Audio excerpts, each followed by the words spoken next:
Gold, trusted gold buyers. మీరు తాకట్టు పెట్టిన బంగారాన్ని విడిపించి ఈ రోజు ఉన్న మార్కెట్ ధరకు కొనబడి.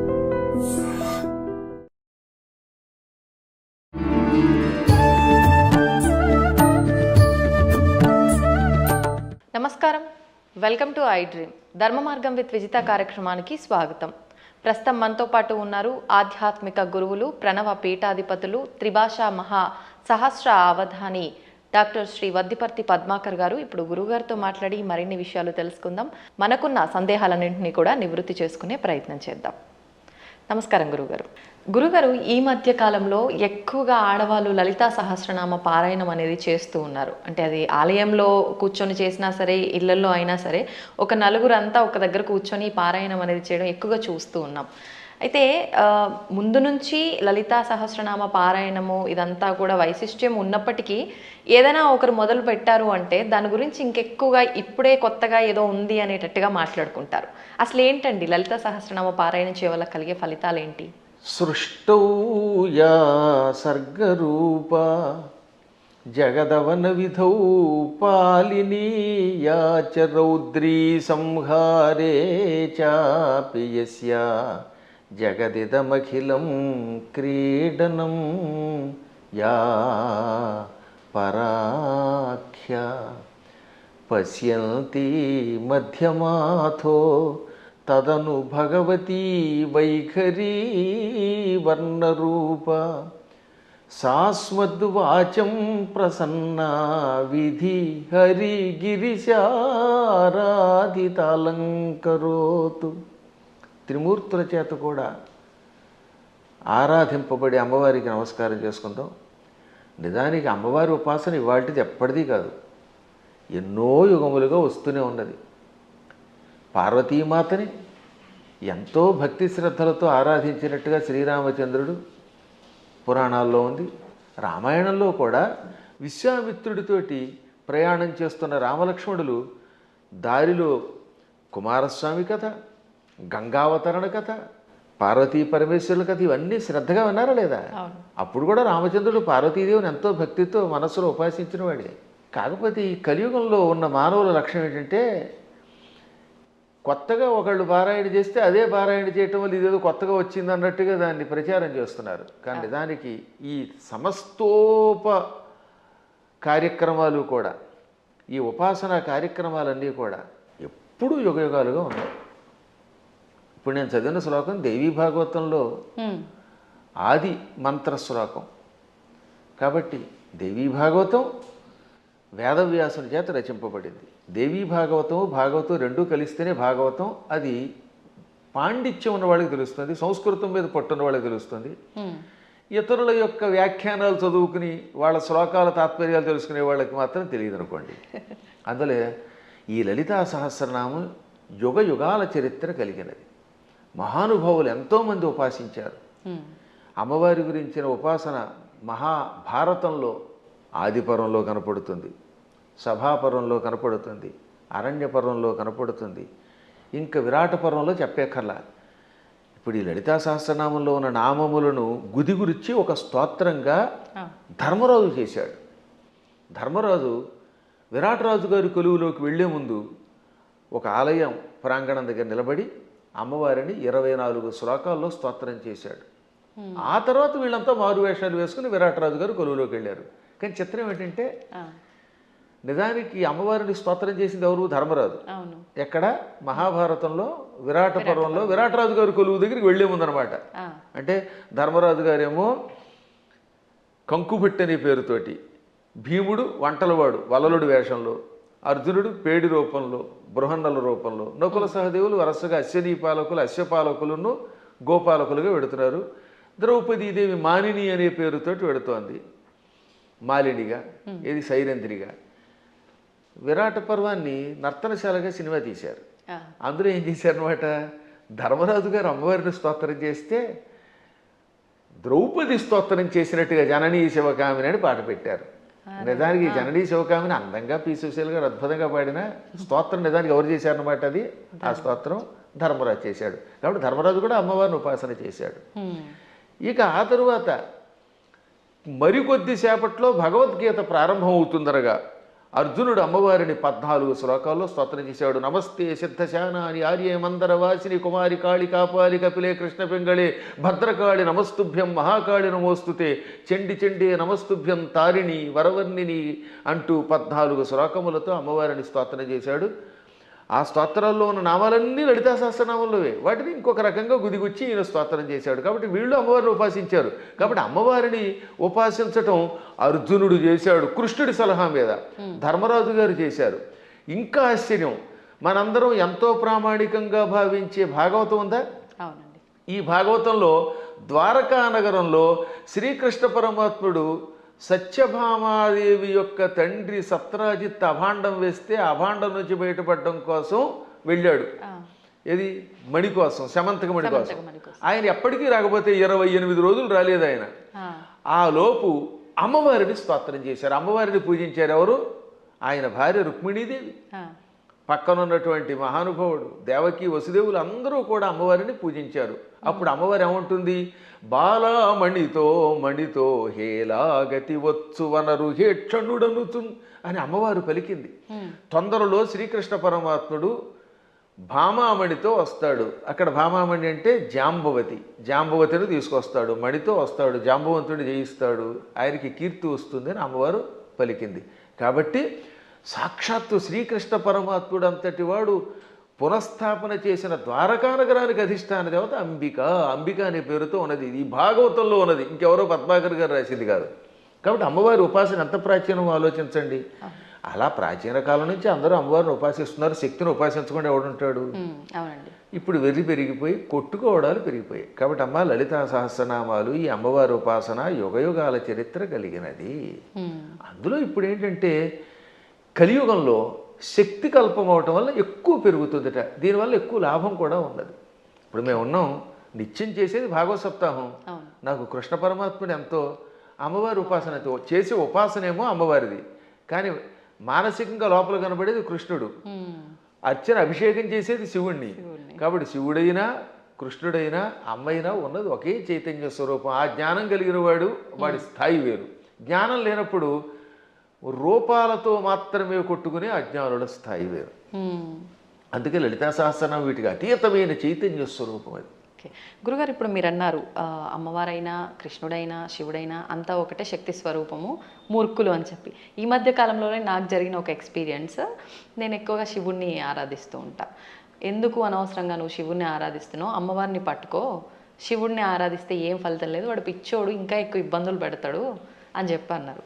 దానికి నేను ఏం సమాధానం చెప్పాలంటారు? నేను ఎలా నిర్ణయం తీసుకోవాలంటారు?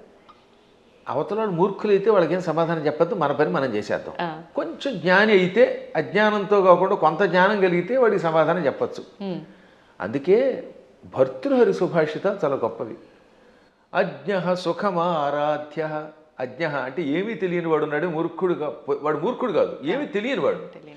ఏమీ తెలియని వాడికి బాగు చేయొచ్చట.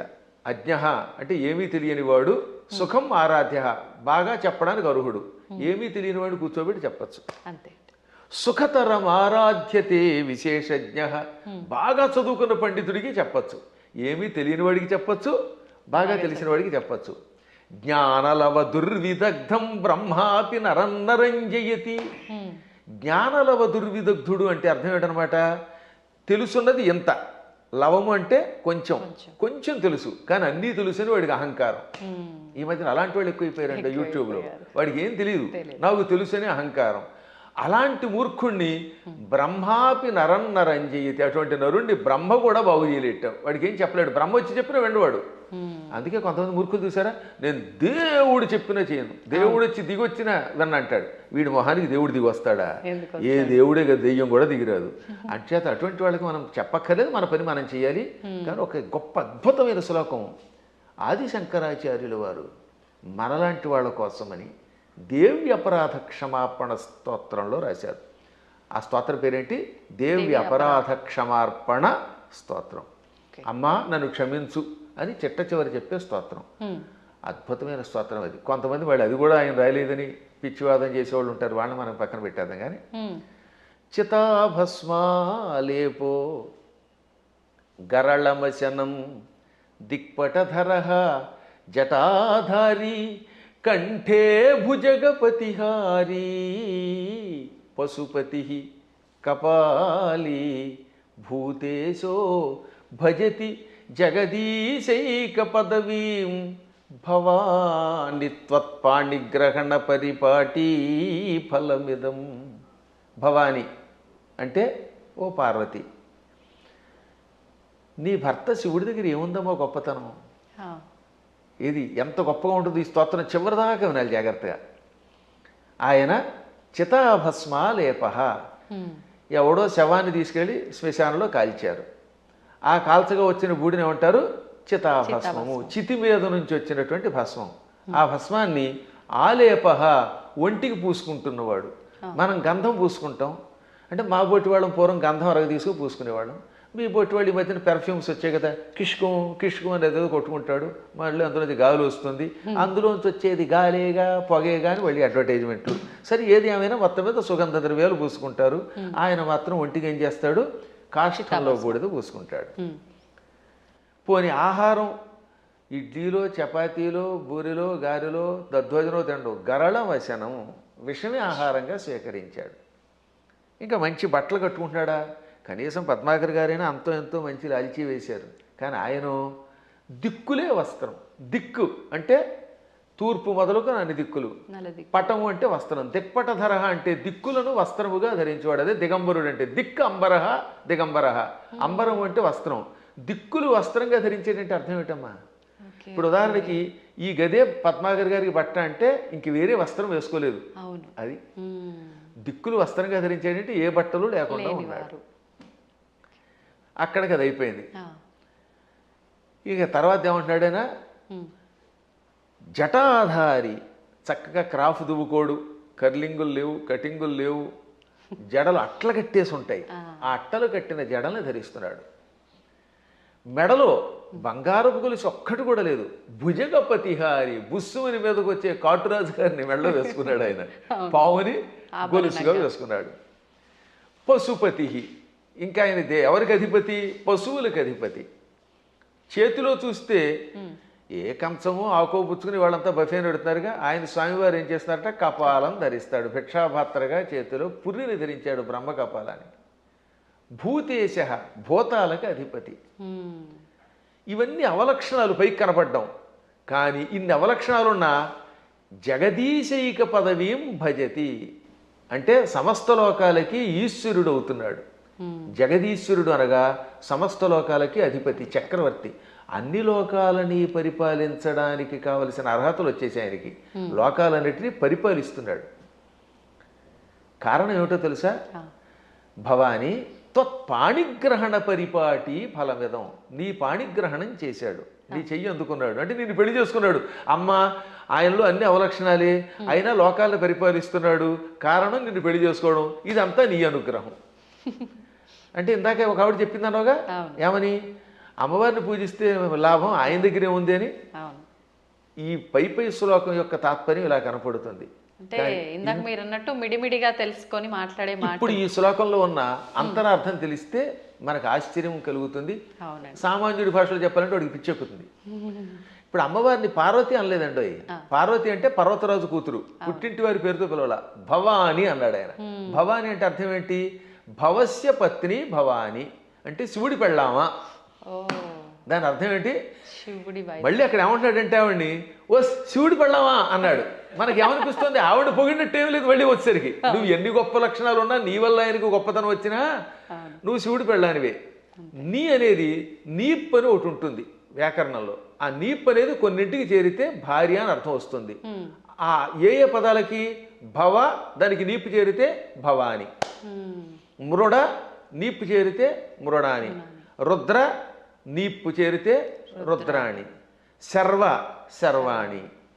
వీటికి భార్య అని అర్థం వస్తుంది. అందులో శివాని లేదు. అందుకే శివాని అనే శబ్దం అసాధు. శివాని అని వాడేస్తారు కానీ శివశబ్దం పక్కన నీపు ఉండదు. భవ, రుద్ర, మృడ, శర్వ ఇది ఆకృతి గణం. వీటికి మాత్రమే చేరితే భవాని, రుద్రాణి, మృడాని, శర్వాణి అవుతాయి.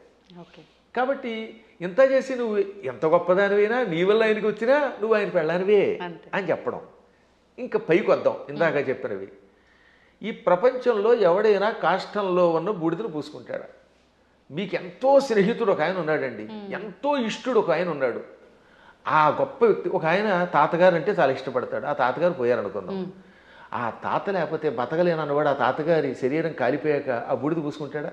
అస్సలు ఒక్క శివుడు మాత్రమే తన భక్తులు తనను ఉపాసించాక వాడు నా భక్తుడు, వాడు నాకు ఎంతో ఇష్టుడు అని వాడు చావగానే వాడి శరీరాన్ని శ్మశానంలో కాలిస్తే రారా నాయనా అని వాడి బూడిదని ఒంటికి పూసుకుంటున్నాడు. ఆ బూడిద పూసుకోగానే వాడు శాశ్వతంగా కైలాసానికి వెడుతున్నాడు. అంటే ఆ భక్తుడి మీద ఆయనకి ఎంత ఇష్టం. ఈ ప్రపంచంలో ఇంత ప్రేమగా చూసే దేవుడు ఇంకెవడన్నా ఉన్నాడా? ఒకసారి ఆలోచించండి. భక్తుడి యొక్క కాష్టంలో బూడిదని ఒంటి మీద గంధంలా పూసుకునే ఏకైక కరుణామూర్తి శివుడే. ఆయనకి మాత్రమే శక్తి ఉంది, ఇంకెవడో పూసుకోలేడు. పూసుకుంటే చస్తాడు, బ్యాక్టీరియా వచ్చి చచ్చిపోతాడు ముందు. రెండవది గరళ మశనం.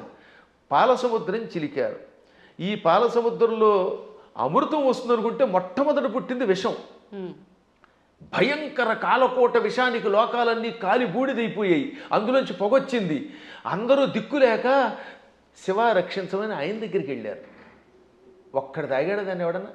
ఇంతమంది సోకాళ్ళు దేవతల్లో ఒక్కడైనా దాన్ని తాగి రక్షించాడా? ఒక్క శివుడు మాత్రం పార్వతి కేసు తిరిగి, పార్వతి వీళ్ళు నా పిల్లలు రక్షించమని అడిగారు, తాగేస్తున్నాను అన్నాడు ఆయన. అప్పుడు భార్య తాగమంటుందండి నిజంగాను? ఏ భార్య అయినా సరే, ఏమండి వాళ్ళకి మతి లేకపోతే మీకు మతి లేదా? బాబోయ్ నా మంగళసూత్రం గట్టిగా ఉండాలి, మీరు తాగద్దనాలా? కానీ ఆవిడే ఉంది, తాగేయండి. అందుకే పోతన గారు అక్కడ ఒక అద్భుతమైన పద్యం రాశారు భాగవతంలో అష్టమ స్కంధంలో. మృంగెడివాడు విభుండని. మింగేవాడు తన భర్తని తెలుసు. ఆ మింగేవాడు తన భర్త అని ఆవిడ తెలియదా? తెలుసు. మృంగెడిదియు గరళమనియు. ఆయన మింగేది గరళం, విషం తప్ప అమృతం కూల్ డ్రింకు కాదని ఆవిడికి తెలుసు. అది తాగితే ఏం జరుగుతుందో కూడా తెలుసు. అది ఇంకోటి ఎవడన్నా తాగితే చచ్చిపోతాడే తెలుసు. అయినా మేలని ప్రజకుల్ మృంగుమనే సర్వమంగళ మంగళ సూత్రంబునెంత మది నమ్మినదో. ఎంత అద్భుతమైన పద్యం. అయినా ఈ సృష్టి అంతా తన పిల్లలు, మా పిల్లలు బాగుండాలి, వాళ్ళ కోసం మేము ఏమైనా పర్వాలేదు అని త్రాగమన్నది. తాగమండవే కాదు, తన మంగళసూత్రాన్ని అంత నమ్మింది. శివుడు నా మెడలో మంగళసూత్రం కట్టాడు, కట్టాక ఆయనకి ఏం అవ్వదు. నా మెడలో ఆయన కట్టిన మంగళసూత్రం ఉండగా ఈ విషయం కూడా ఆయన ఏమీ చేయదనే నమ్మకంతో తాగమన్నదట. అది వాళ్ళ దంపత్య యొక్క బంధం. ఆ దంపతులు ఇద్దరిలో ఎవరు గొప్ప ఎవరు తక్కువ అంటే అది అజ్ఞానం. ఈవిడ వల్ల ఆయన, ఆయన వల్ల ఈవిడ. ఇంతకీ ఎందుకు చెప్తున్నానంటే నేను, అంతటి కాలకోట విషమును టక్కన చేతిలోకి తీసుకుని ఇంత నేరేడు పండు ముద్దగా మార్చి మింగాడు ఆయన. మింగడం కూడా కంఠంలో ఎక్కడ పెట్టుకున్నాడు, సరిగ్గా ఈ కంఠం దగ్గర పెట్టాడు. లోపల లోకాలు ఉన్నాయట, బయట లోకాలు ఉన్నాయి. విషం బయట ఉంటే బయట ఉన్న లోకాలని బూడిద చేస్తుంది. కడుపులోకి వెడితే కడుపులో ఉన్న లోకాలు బూడిదైపోతాయి. ఇక లోకములు లేని ఏకైక స్థానం ఆయన కంఠాన్ని మాత్రమే అట్టే పెట్టాడు. కంఠంలో లోకాలు లేవు, అందుకని గొంతుకులో పెట్టాడు. ఇక్కడుంటే ఎవరికీ ప్రమాదం లేదు కనుక. ఇప్పుడు మీకు ఒక కాఫీ ఇస్తాం, తాగండి. తాగి నాలుక మీద కానీ కడుపులోకి కానీ పంపకుండా గొంతుకులో అట్టే పెట్టగలరా? అస్సలు సాధ్యం. గుట్టక వేస్తే టక్కన కిందకి దిగిపోవాల్సిందే, లేదా అతి కష్టమే నోట్లో పెట్టాలి. అది కూడా ఎంతసేపు పెట్టగలం? బయటనే ఉమ్మాలి, అవునా? అటువంటిది అంత కాలకోట విషయాన్ని ఇక్కడ బంధించే శక్తి ఏ దేవతకు ఉంది? ఒక్క శివుడికి ఉన్నది. అందుకే తెల్లని శివుడి శరీరం కూడా, శివుడు కూడా నాలా అందంగా తెల్లగా ఉండేవాడు. ఈ విషం కంఠంలోకి వెళ్ళాక నీలంగా మారిపోయి శ్రీకంఠుడు గరళకంఠుడు అయ్యాడు. అది ఆయనకు ఒక ఆభరణం అయింది, కీర్తి తెచ్చిపెట్టింది.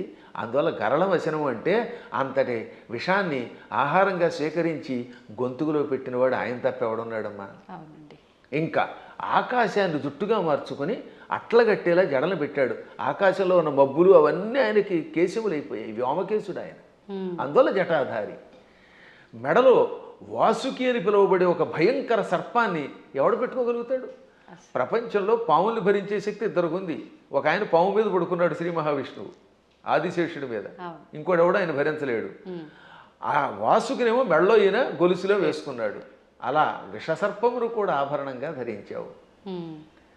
పశుపతి అంటే మనందరం పశువులం. జీవులందరినీ ఏమంటారు? పశువులు. ఇంగ్లీష్లో కూడా man is a social animal అంటారు, గుర్తుపెట్టుకోండి. సంస్కృతంలో కూడా అంతే. పశువులు జంతువునాం నరజన్మ దుర్లభం. ఈ జంతువులలో మానవ జన్మే దుర్లభము. కాబట్టి ఏ లాంగ్వేజ్లో అయినా సరే పశు శబ్దమునకు ప్రాణులు అని అర్థం. ప్రాణులందరినీ పరిపాలించేవాడు ఆయన పశుపతి అంటే. ఇంకా కపాలి, బ్రహ్మ కపాలాన్ని చేత్తో పట్టుకుని బ్రహ్మ యొక్క అహంకారాన్ని నడిచి యావజ్జీవితం చేతిలో పెట్టుకుని అందులో భోజనం పెట్టేవాడు ఎవడు అంటే కపాలి. అంటే ఇన్ని సంపదలున్నా అష్టసిద్ధులున్నా పార్వతి భార్య అయినా భిక్షాపాత్రని చేత ధరించి ఎవడైనా చివరికి భిక్షుకుడే. ఈ ప్రపంచంలో నేను భిక్షుకుడే, నువ్వు భిక్షుకుడివే, ఒకళ్ళొకళ్ళు యాచించుకోవాలి అని చెబుతున్న మహానుభావుడైన ఒక్కడే. ఓకే.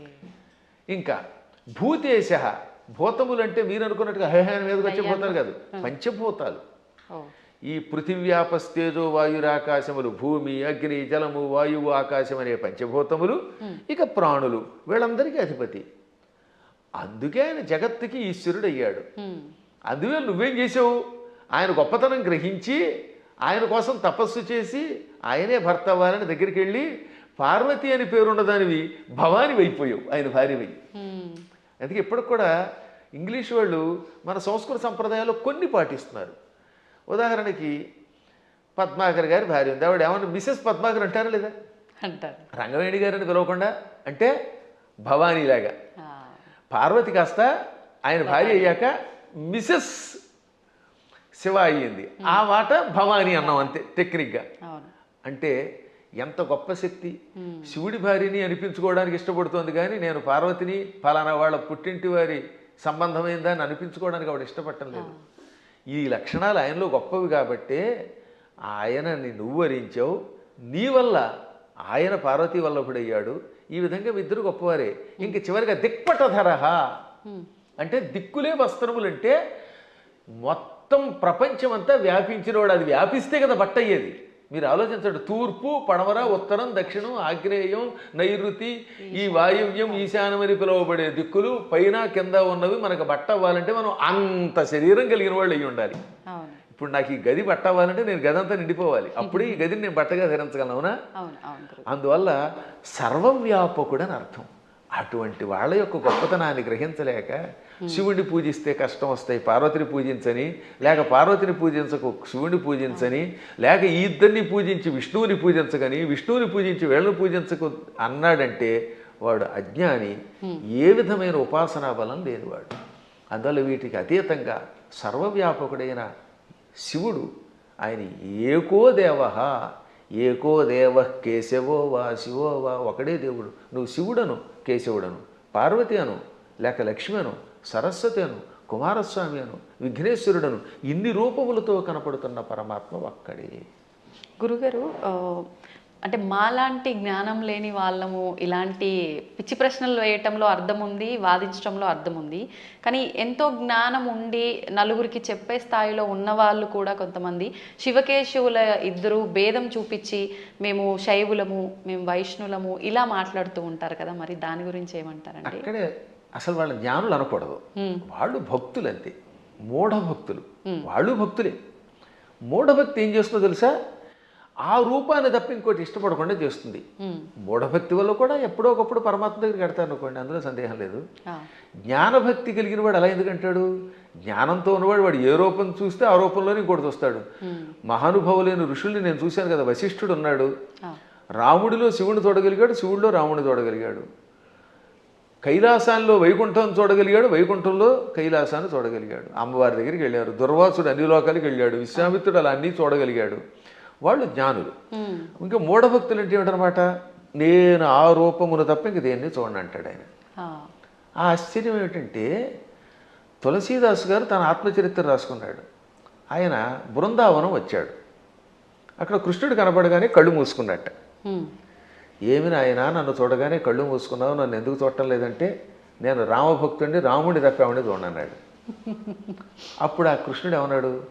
రాముడైనా కృష్ణుడైనా నేనే కదా, నువ్వు భాగవతం చదివిన వాడివి, నేను ఎన్నో అవతారాలు ఎత్తానని నీకు తెలుసు కదా అంటే అన్నీ నాకు అనవసరం, నువ్వే అన్ని రూపాలు, నువ్వే మత్స్యకూర్మాది సమస్త అవతారాలు ధరించావు, అయినా నేను రాముడి తప్ప చూడను, నాకు ఆ కోదండం పుచ్చుకుని ఏకపత్నిరతుడిగా ఉన్న రాముడే కావాలి, కృష్ణుడు వద్దన్నాడు. అప్పుడు ఆయన నవ్వి రాముడిగా, ఇది కృష్ణ విగ్రహంలో ఉన్న స్వామివారు రాముడిగా దర్శనమిచ్చాక అప్పుడు నమస్కరించాడు. అప్పుడు ఆయన కనువిప్పి కలగజేసి, పిచ్చివాడా, పువ్వులు వేరైనా ఏ పువ్వుతో చేసినా పూజ ఒకటే కదా, అంతే అండి. ఎదురుగుండా నువ్వు ఒక విగ్రహం పెట్టుకున్నావు, ఒక్కోసారి గన్నేరు పువ్వులు, ఒక్కోసారి మందార పుష్పాలు, మరోసారి ఏమో సంపంగులు ఇలా దొరుకుతాయి. ఏ పుష్పంతో పూజ చేసినా పూజ ఒకటే, పువ్వులు వేరైనా పూజ ఒకటే.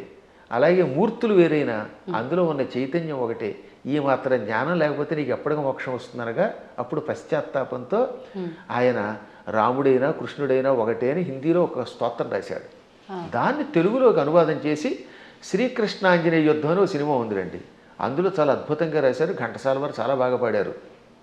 చిట్ట చివరిలో ఆంజనేయుడు జ్ఞానోదయం పొందినట్టుగా ఆ పాట పెట్టారు.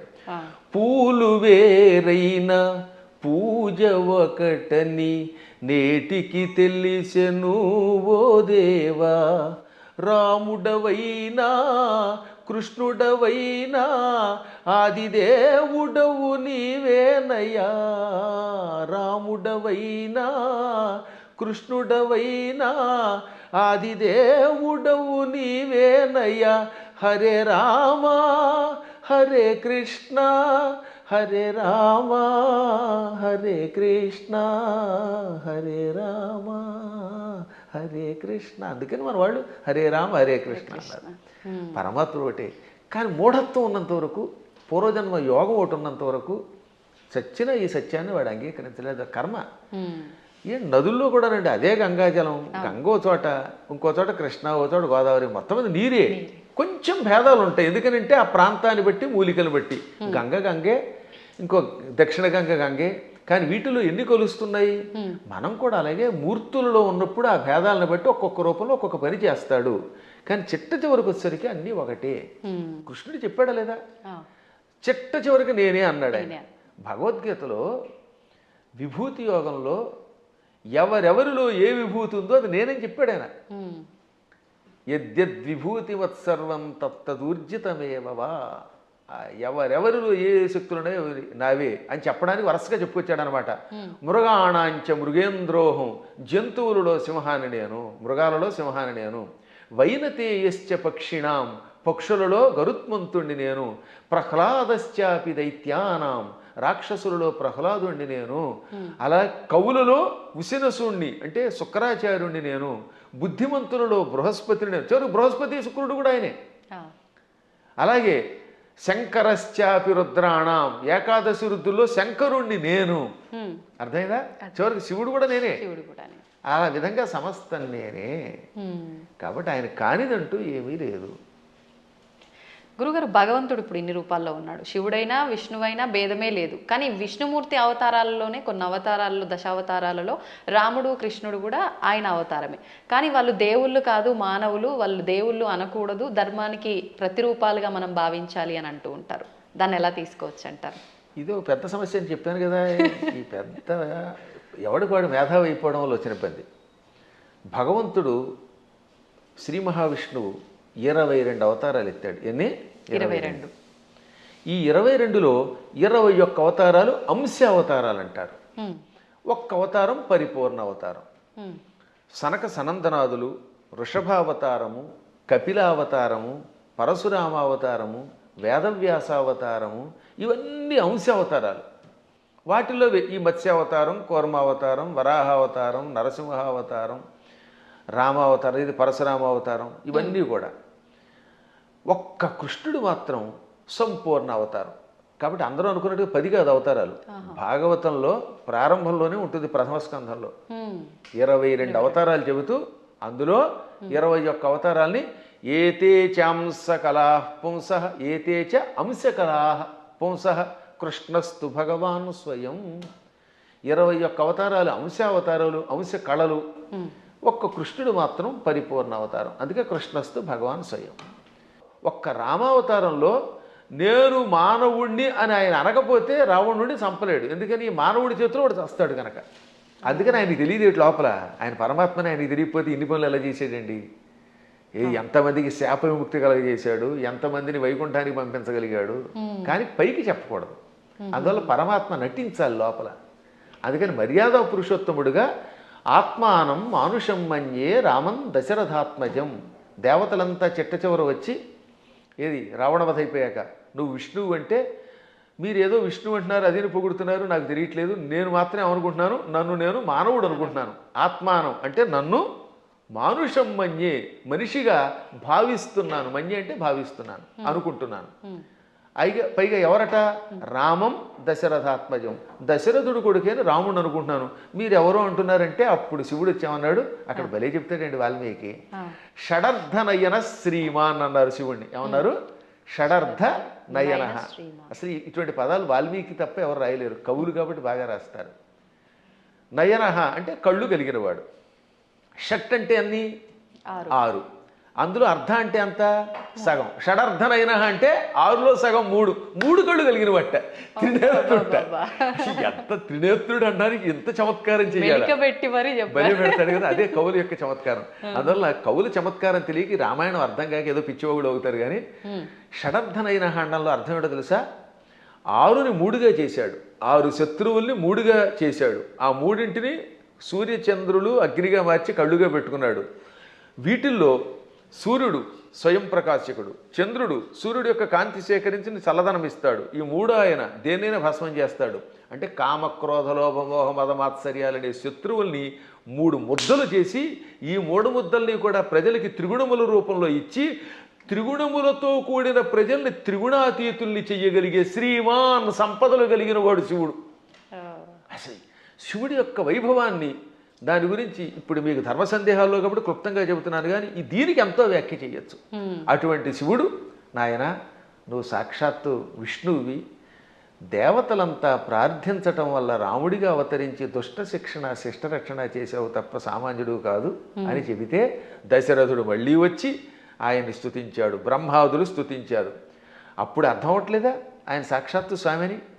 కాబట్టి అవేమో ఏదో మానవ అవతారాలంటే ఎలా ఒప్పుకుంటాం? మానవుడిగా అవతరించి మానవుడిగా నటించి ధర్మమును లోకమునికి ఇచ్చిన ఆది విష్ణువు. అది మర్చిపోకూడదు మనం. మళ్ళీ మనకి ఇలాంటి అనుమానాలు మనకి రాకుండా, రాముడు నేను మానవుడన్నా మనకు అనుమానం రాకుండా ఉండడానికి శివుడు మొదలైన వాళ్ళకే చెప్పించాడు. చిట్ట చివర పట్టాభిషేకంలో ఏం చెప్పాడు వాల్మీకి? ఆదిదేవో మహాబాహు హరిర్నారాయణ ప్రభు సాక్షాద్రామో రఘుశ్రేష్ఠ శేషో లక్ష్మణ ఉచ్యతే. ఇది పట్టాభిషేకంలో చిట్ట చివరి శ్లోకాలు. ఆదిదేవుడు, మహావీరుడు, సాక్షాత్తు విష్ణువు, ఆయనే రాముడిగా పుట్టుకొచ్చాడు. ఆయన విశేషణాలు: ఆదిదేవ, మహాబాహు, సాక్షాత్ నారాయణ ప్రభు, రామ రఘుశ్రేష్ఠ. ఎన్ని విశేషణాలు చూడండి. మళ్ళీ ఆ శ్లోకాలు 1-2 సార్లు వినాలి. ఆదిదేవో మహాబాహురు హరిరి నారాయణ ప్రభు సాక్షాత్ రామ రఘుశ్రేష్ఠ. ఆదిదేవుడు, మహాబాహుడు అంటే పరాక్రమవంతుడు, హరి నారాయణుడు, సమస్త లోకాలకి ప్రభువు, ఆయనే సాక్షాత్తు రాముడు. శేష లక్ష్మణ ఉచ్యతే, ఆదిశేషుడే లక్ష్మణుడు అని పిలువబడ్డాడు. కాబట్టి ఇంకెక్కడ స్పష్టమైపోయిందా? అయినా సరే రాముడు కాదు ఉట్టి మనిషి అంటాడు అనుకోండి, అది వాడి కర్మ. గడ్డి పరకలు తినేవాళ్ళు అలాంటి మాటలు మాట్లాడతారు, అజ్ఞానంతో మాట్లాడేవాళ్ళు అలా మాట్లాడతారు. కానీ మనకి తెలుసు, అందుకే రామనామాన్ని ఇప్పటికి కూడా మనం స్మరించి గుడి కట్టి పూజిస్తున్నాం. అందువల్ల ఆయన ఏం చేశాడు, ఎలా చేశాడో తెలుసుకోవాలి, రాముడిలాగా నడుచుకోవడానికి ప్రయత్నించాలి. ఇంకా కృష్ణుడు చెప్పడమే ప్రారంభంలోనే విశ్వరూపంతో పుట్టుకొచ్చాడు. అసలు పుట్టడమే విశ్వరూపం.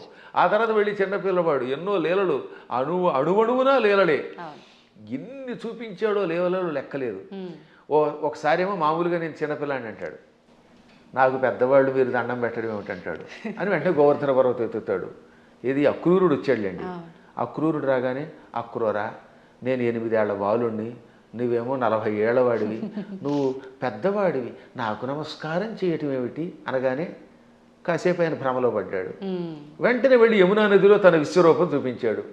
వెంటనే తాను మరిచిపోయి స్తోత్రం చేసి, నేను పెద్దాడిని ఏంటి, నువ్వు పిల్లవాడు ఏమిటి, సమస్త లోకాలకి నువ్వే తండ్రి బాబోయ్ అన్నాడు ఆయన. ఇన్ని లీలలు చూపించిన పరమాత్ముడు. ఇటువంటి వాళ్ళు మనుషులు అంటే ఆ అన్నవాళ్ళ యొక్క విచక్షణ వదిలేయాలి తప్ప ఇంక మనం ఏం అనలేమంతే. గురుగారు, అంటే ఇది అంటే మూర్ఖంగా ఉంటుందేమో ప్రశ్న, కానీ మీరు ఇప్పుడు చెప్పిన దాంట్లోంచి నాకు అనిపించింది, అంటే ఆయన భగవంతుడే మానవుడిగా ఉండి మానవుడిగా నటించి ఆయన చేయాల్సిన కార్యం చెయ్యాలి అని చెప్పి, అంటే ఒక రకంగా ఇక్కడ వాళ్ళ అసలుని దాచేసి ఇంకో రూపంలో వచ్చి కార్యాన్ని నిర్వర్తించాలి అక్కడ. మోసం చేసినట్టేనేమో, అంటే మన మానవుల భాషలో భగవంతుడే మోసం చేశాడు, మరి నేనెందుకు చేయకూడదు, నేను మోసం చేస్తే తప్పంటారు, ఇది అధర్మం అంటారు అనొచ్చు కదండి, దానికి ఏం చెప్తారు? ఇప్పుడు మీరు మోసం చేశారు అనుకుందాం, కాసేపు ఎవరిదో బ్యాంక్ అకౌంట్లో హ్యాక్ చేసి డబ్బులు లాగేశారు, అందుకే ఈ మధ్య నా అకౌంట్లో ఎవరికి ఇవ్వట్లేదులేండి. ఇప్పుడు ఇచ్చిన డబ్బుని మళ్ళీ మీరు రెట్టింపు ఇవ్వగలరా? కానీ శ్రీకృష్ణ పరమాత్ముడు కాసేపు మానవుళ్ళ నటించి కాసేపు మాయ చేశాడు, ఆ తర్వాత వాళ్ళని తీసుకెళ్ళి రక్షించాడు లేదా? వాళ్ళ గురువు గారిని కాసేపు నేను సామాన్య బాలుణ్ణి అన్నట్టుగా నటింపజేసి కాసేపు మాయపుచ్చాడు, వాళ్ళ అబ్బాయిని బతికించాడు లేదా? అలాగే గోపాలకులంతా ఉన్నారు అక్కడ, వాళ్ళందరి దగ్గర కాసేపు చిన్నపిల్లాడిలాగా మాయపుచ్చాడు. కానీ కష్టం రాగానే ఇంద్రయాగం ఆపేసిన వెంటనే ఇంద్రుడు వర్షం కురిపించాడు హోరాత్రులు, అవునా? ఆ సమయంలో గోవర్ధన పర్వతాన్ని కుడి చేత్తో పైకెత్తి వాడిని రక్షించాడు లేదా? చిటికిన వేలుతో ఎత్తలేదు, చిటికిన వేలు, ఇంకేదో బొటన వేలు, వాడి మొహం, ఇలాంటివన్నీ ఎవడికి తోచింది వాడు చెప్తాడు. కరేణైకేన అన్నారు, అంటే ఒక చేత్తో, అది కూడా దక్షిణ హస్తేన, 2 సార్లు వ్యాసుడు రాశాడు. తెలుగులో కూడా గోవర్ధన గిరి ఎత్తెన్ చక్క నొక్క కేలన్ లేలన్ అని పోతన గారు అనువాదం చేశాడు. మళ్ళీ అది ఏ చెయ్యో మనకి తెలియదు కదా, అందుకని తర్వాత పద్యంలో వలకేలదాల్చి అంటే కుడి చేత్తో ఎత్తి విపుల ఛత్రంబు కాబట్టి అన్నాడు, చేత్తో ఎత్తాడు ఆయన. పర్వతాన్ని 7 రోజులు ఎవరెత్తగలరు? అప్పుడు వాళ్ళకి అర్థమైందా లేదా? కాబట్టి పరమాత్ముడు ఎప్పుడు నేను పరమాత్ముడిని భూలోకంలో ఉన్నప్పుడు చూపిస్తే తన లీలలు, అప్పుడు అవతల వాళ్ళు ఈయంతో సన్నిహితంగా మెలగలేరు. ఇప్పుడు మీ పై ఆఫీసర్ ఎప్పుడు స్ట్రిక్ట్గా నేను ఆఫీసర్ని కూర్చుంటే మీరు ఏం ఉద్యోగం చేస్తారు? ఈ దిక్కుమాలాడు శాడిస్ట్ దొరికాడు అంటారా లేదా? అంటారండి. ఏడిపించేస్తే మీకు స్వేచ్ఛ ఇవ్వాలి. అందువల్ల ఆఫీసర్, బహుశా మీదైనా ఆఫీస్ అనుకుంటున్నాను, నాకు తెలియదు అది. ఒకవేళ ఇతరుల దగ్గర ఉద్యోగం చేస్తే ఆ ఉద్యోగం చేసినంతసేపు అవతల వాడు ప్రేమగా చూడాలి. ఇప్పుడు నా దగ్గర చాలామంది పనిచేస్తున్నారు, అర్చకులు పనిచేస్తున్నారు. నాతో పాటు మీరు చూశారు కదా, నాతో పాటు ఓ సహాయకుడు వస్తాడు రాజు, మా అర్చకులు సాయి మనోజ్ కానీ లేకపోతే పవన్ శర్మ కానీ, వీళ్ళు నన్ను ప్రేమగా తండ్రిలా భావించి కూడా ఉంటున్నారు కాబట్టి ఇంత హాయిగా ఉంటున్నారు.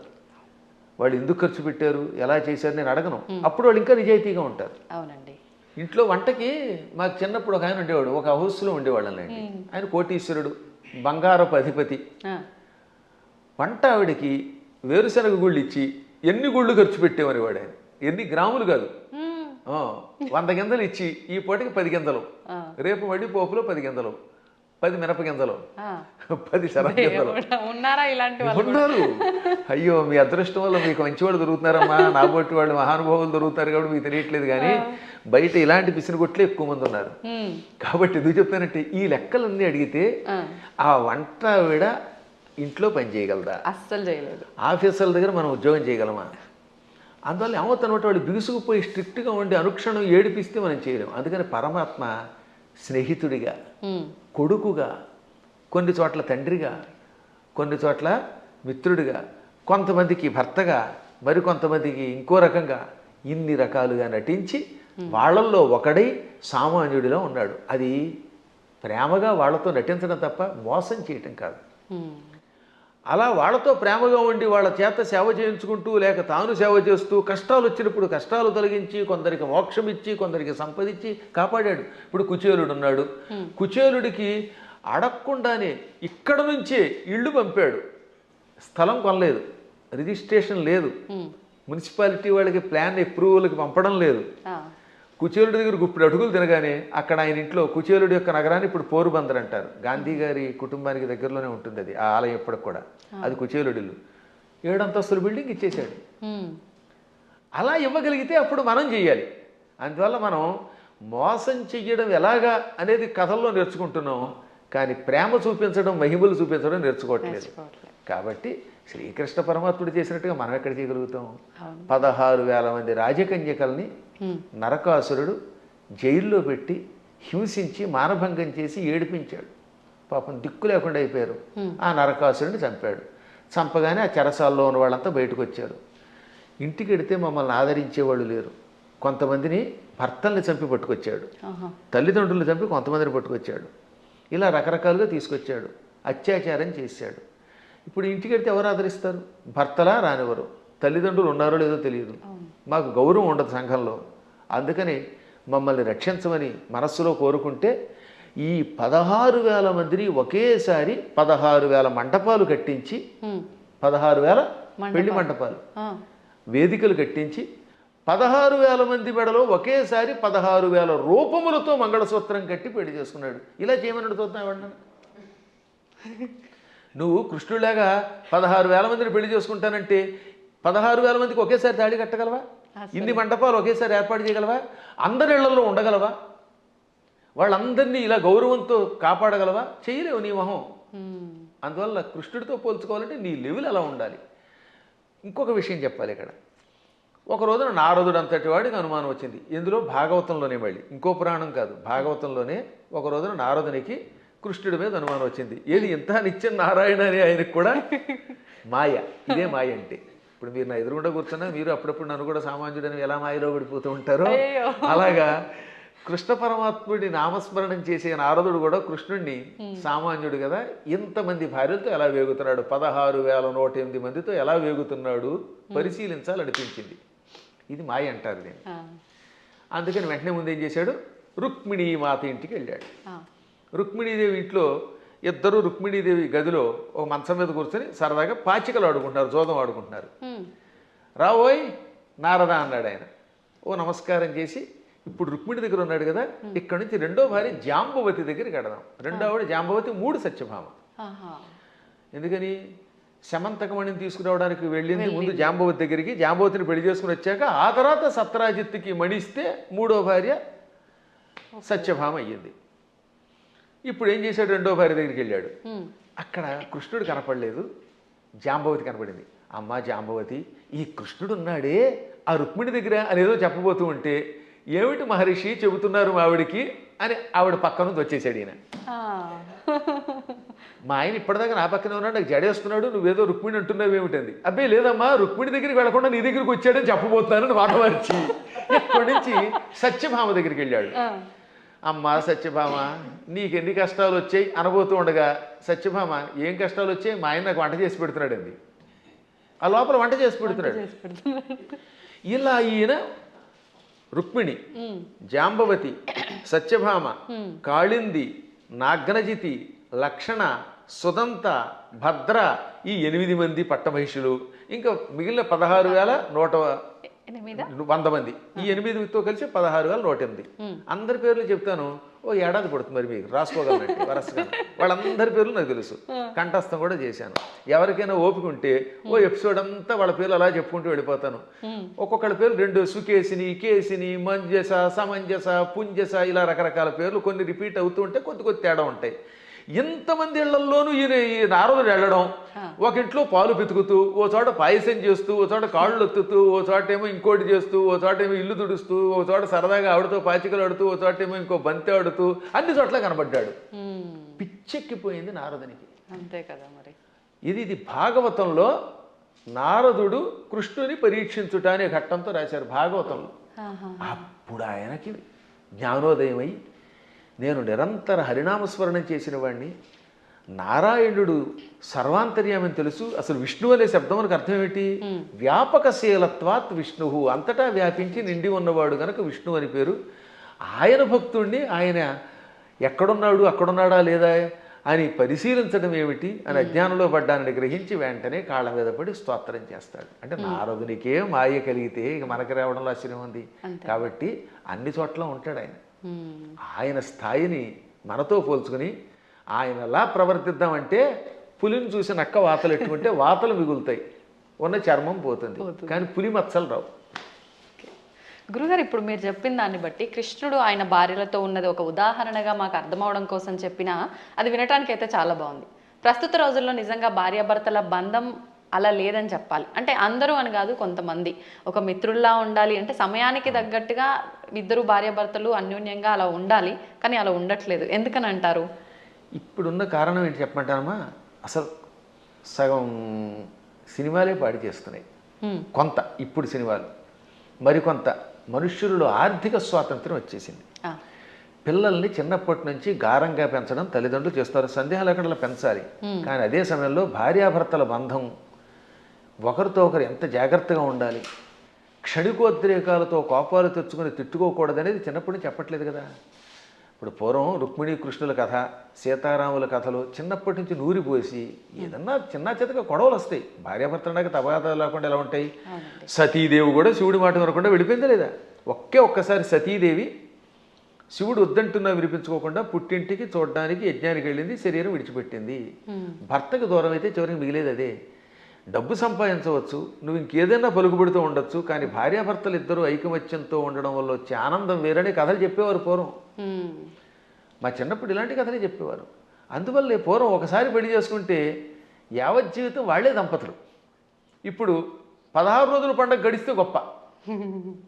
తొలినాడు ఏదో హడావిడి, మలినాడు మడావిడి అన్నట్టుగా అయిపోతుంది. 16 రోజుల తర్వాత మళ్ళీ ఇద్దరు విడిపోతున్నారట. కొట్టుకోవడాలు, తిట్టుకోవడాలు, ఇవన్నీ కొంత తల్లిదండ్రుల యొక్క పెంపకం లోపం, కాల ప్రభావం, మీడియా ప్రభావం అన్నీ ఉన్నాయి, ఒకదాని మీద ఒకటి పడుతున్నాయి. కానీ దైవానుగ్రహం వల్ల మళ్ళీ పూర్వపు లక్షణం వస్తుందని నాకు నమ్మకం. అందువల్ల నా ఉద్దేశంలో చిన్నప్పటి నుంచి పిల్లలకి చక్కని కథలు చెప్పాలి. వస్తాయి తగాదాలు అయినా, కానీ అయినా కలిసి ఉండండి. ఎప్పుడైనా భార్య కోపం వచ్చినప్పుడు భర్త తగ్గాలట, భర్త కోపం వచ్చినప్పుడు భార్య తగ్గాలి. ఈవిడేమో తోసుంటా అంది, ఈవిడ తోసుంటా అన్నాడు, ఇంకేముంది రెచ్చిపోతే కొట్టుకుపోతారు. ఇంకా విడాక్ విడాక్ విడాక్ అయిపోయింది. దీనివల్ల ఏమిటి సాధిస్తున్నారు చివరికి? ఒక్క ఇంట్లో సుఖంగా ఉంటున్నారా? లేదండి. ఇవాళ కలియుగంలో గుండెకాయ లబ్ డబ్ అని కొట్టుకోవడం మానేసింది. పూర్వం గుండెకాయ లబ్ డబ్ అని కొట్టుకునేది, ఇప్పటికీ చేయేస్తే లబ్ డబ్ అని ఉంటుంది. కానీ లబ్బు పోయి డబ్బు డబ్బు డబ్బు అని కొట్టుకుంటుంది. అదొక జబ్బు కింద పట్టుకుంది. దాంతో కుటుంబాలు విచ్ఛిన్నమైపోతున్నాయి. అయినా మా అదృష్టం ఏంటంటే మేము పిల్లలకి చిన్నప్పటి నుంచి వచ్చిన సంస్కారం వల్ల మా పిల్లలు అలాగే చక్కగా కలిసి ఉంటున్నారు, మా అన్నదమ్ముల పిల్లలు కలిసి ఉంటున్నారు. అందువల్ల వీటిని మళ్ళీ ఆదర్శంగా తీసుకోవాలి. ఈ మధ్యన మా పురాణాలు విన్నాక చాలామంది మార్పు చెందుతున్నారు. క్షణికోద్రేకంతో విడిపోతే ఉంది. తల్లిదండ్రుల ప్రేమ పిల్లలకు ఉండదు. ఈ పిల్లలు మళ్ళీ పిశాచాల్లా తయారైపోతారు. వీళ్ళు కొట్టుకుంటారు, హత్యలు చేస్తున్నారు, చస్తారు, బాంబులు వేసుకుంటారు. చివరికి ఏం సుఖం? ఒకసారి ఆలోచించండి. అందువల్ల ఐకమత్యంలో భార్యాభర్తలిద్దరూ ఒక అవగాహనకి రావడంలో ఎన్నో లాభాలు ఉన్నాయి. అసలు 3 ముళ్ళు అందుకే పెట్టారు. 3 ముళ్ళు ఏమిటి అనుకుంటారు? ధర్మేచ. ఒక ముడి ఎందుకు వేస్తున్నాడంటే ఈ రోజు నుంచి మన ఇద్దరం కలిసి ధర్మమును ఆచరిద్దాం. ధర్మం కోసం ఒక ముడేట. అంటే ఈ రోజు నుంచి భార్య భర్త ఇద్దరూ కలిసి ధర్మమును ఆచరించెదరుగాక. అర్థేచ.